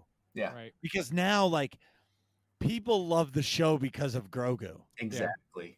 You know what I mean? Like they've married the fact that Grogu is a part of the show. Yeah. And and they can't go too far away from the Mando with Grogu because then, Mando is a bounty hunter. Mm-hmm. So like so eventually Grogu is going to find where he should be. And even if Grogu decides to stay with the Mandalorian, then maybe Grogu becomes a bounty hunter. Or follows the Mandalorian way. Yeah. But that's what I mean, because he's a foundling now. Right. Mm-hmm. I don't know. I see. You know what's interesting? You said go the Rebels route where they sleep on the ship and stuff. I hadn't considered this until just now, but the ship, the Razor Crest, is like almost a main character. Like you see the ship get destroyed all the time, but that ship is so important to the plot of the story that it's almost like a character. And I wouldn't be surprised to see like a team up like that where whichever Jedi it is. If Ezra, I think again would make a lot of sense to stay on the ship then and like join the squad if that's the direction they go down. Is like sort of the dual training of the Jedi stuff with like the Mandalorian things for Grogu. That could be cool. But, yeah. You made a good point there, Marcus. Maybe becoming a Jedi isn't Grogu's destiny, right? Maybe he's just going to be this Force-sensitive character that does something else, like becomes a bounty hunter or trains to be a Mandalorian warrior, perhaps. I don't know. That might be interesting to see something like that happen. I guess it all is going to be answered with what happens with Gideon. Mm-hmm. Because like maybe the way this season ends is Grogu gets taken by Gideon, and what's his name needs to. And the next season, Mando's trying to find him. Oh, I see what you're saying. Yeah, you know what I mean? Because like he finds the child, and now he lives with the child, and now he loses the child. Right. Almost like Empire Strikes Back, where we're in season 2, so Empire Strikes Back, the Empire wins. Right. And season 3 is the redemption. You know what I mean? Yeah, or it could be a good way. Could be like Moff Gideon gets defeated and Bo-Katan gets her Darksaber back, but some other forces capture the child, and that's how Thrawn gets tied in, or something like that. I don't know if I could wait a year, 9 months, 8 months, however long it is to find out the fate of Grogu. I know that would not be good. No, that would be horrible. Sure, I can handle that.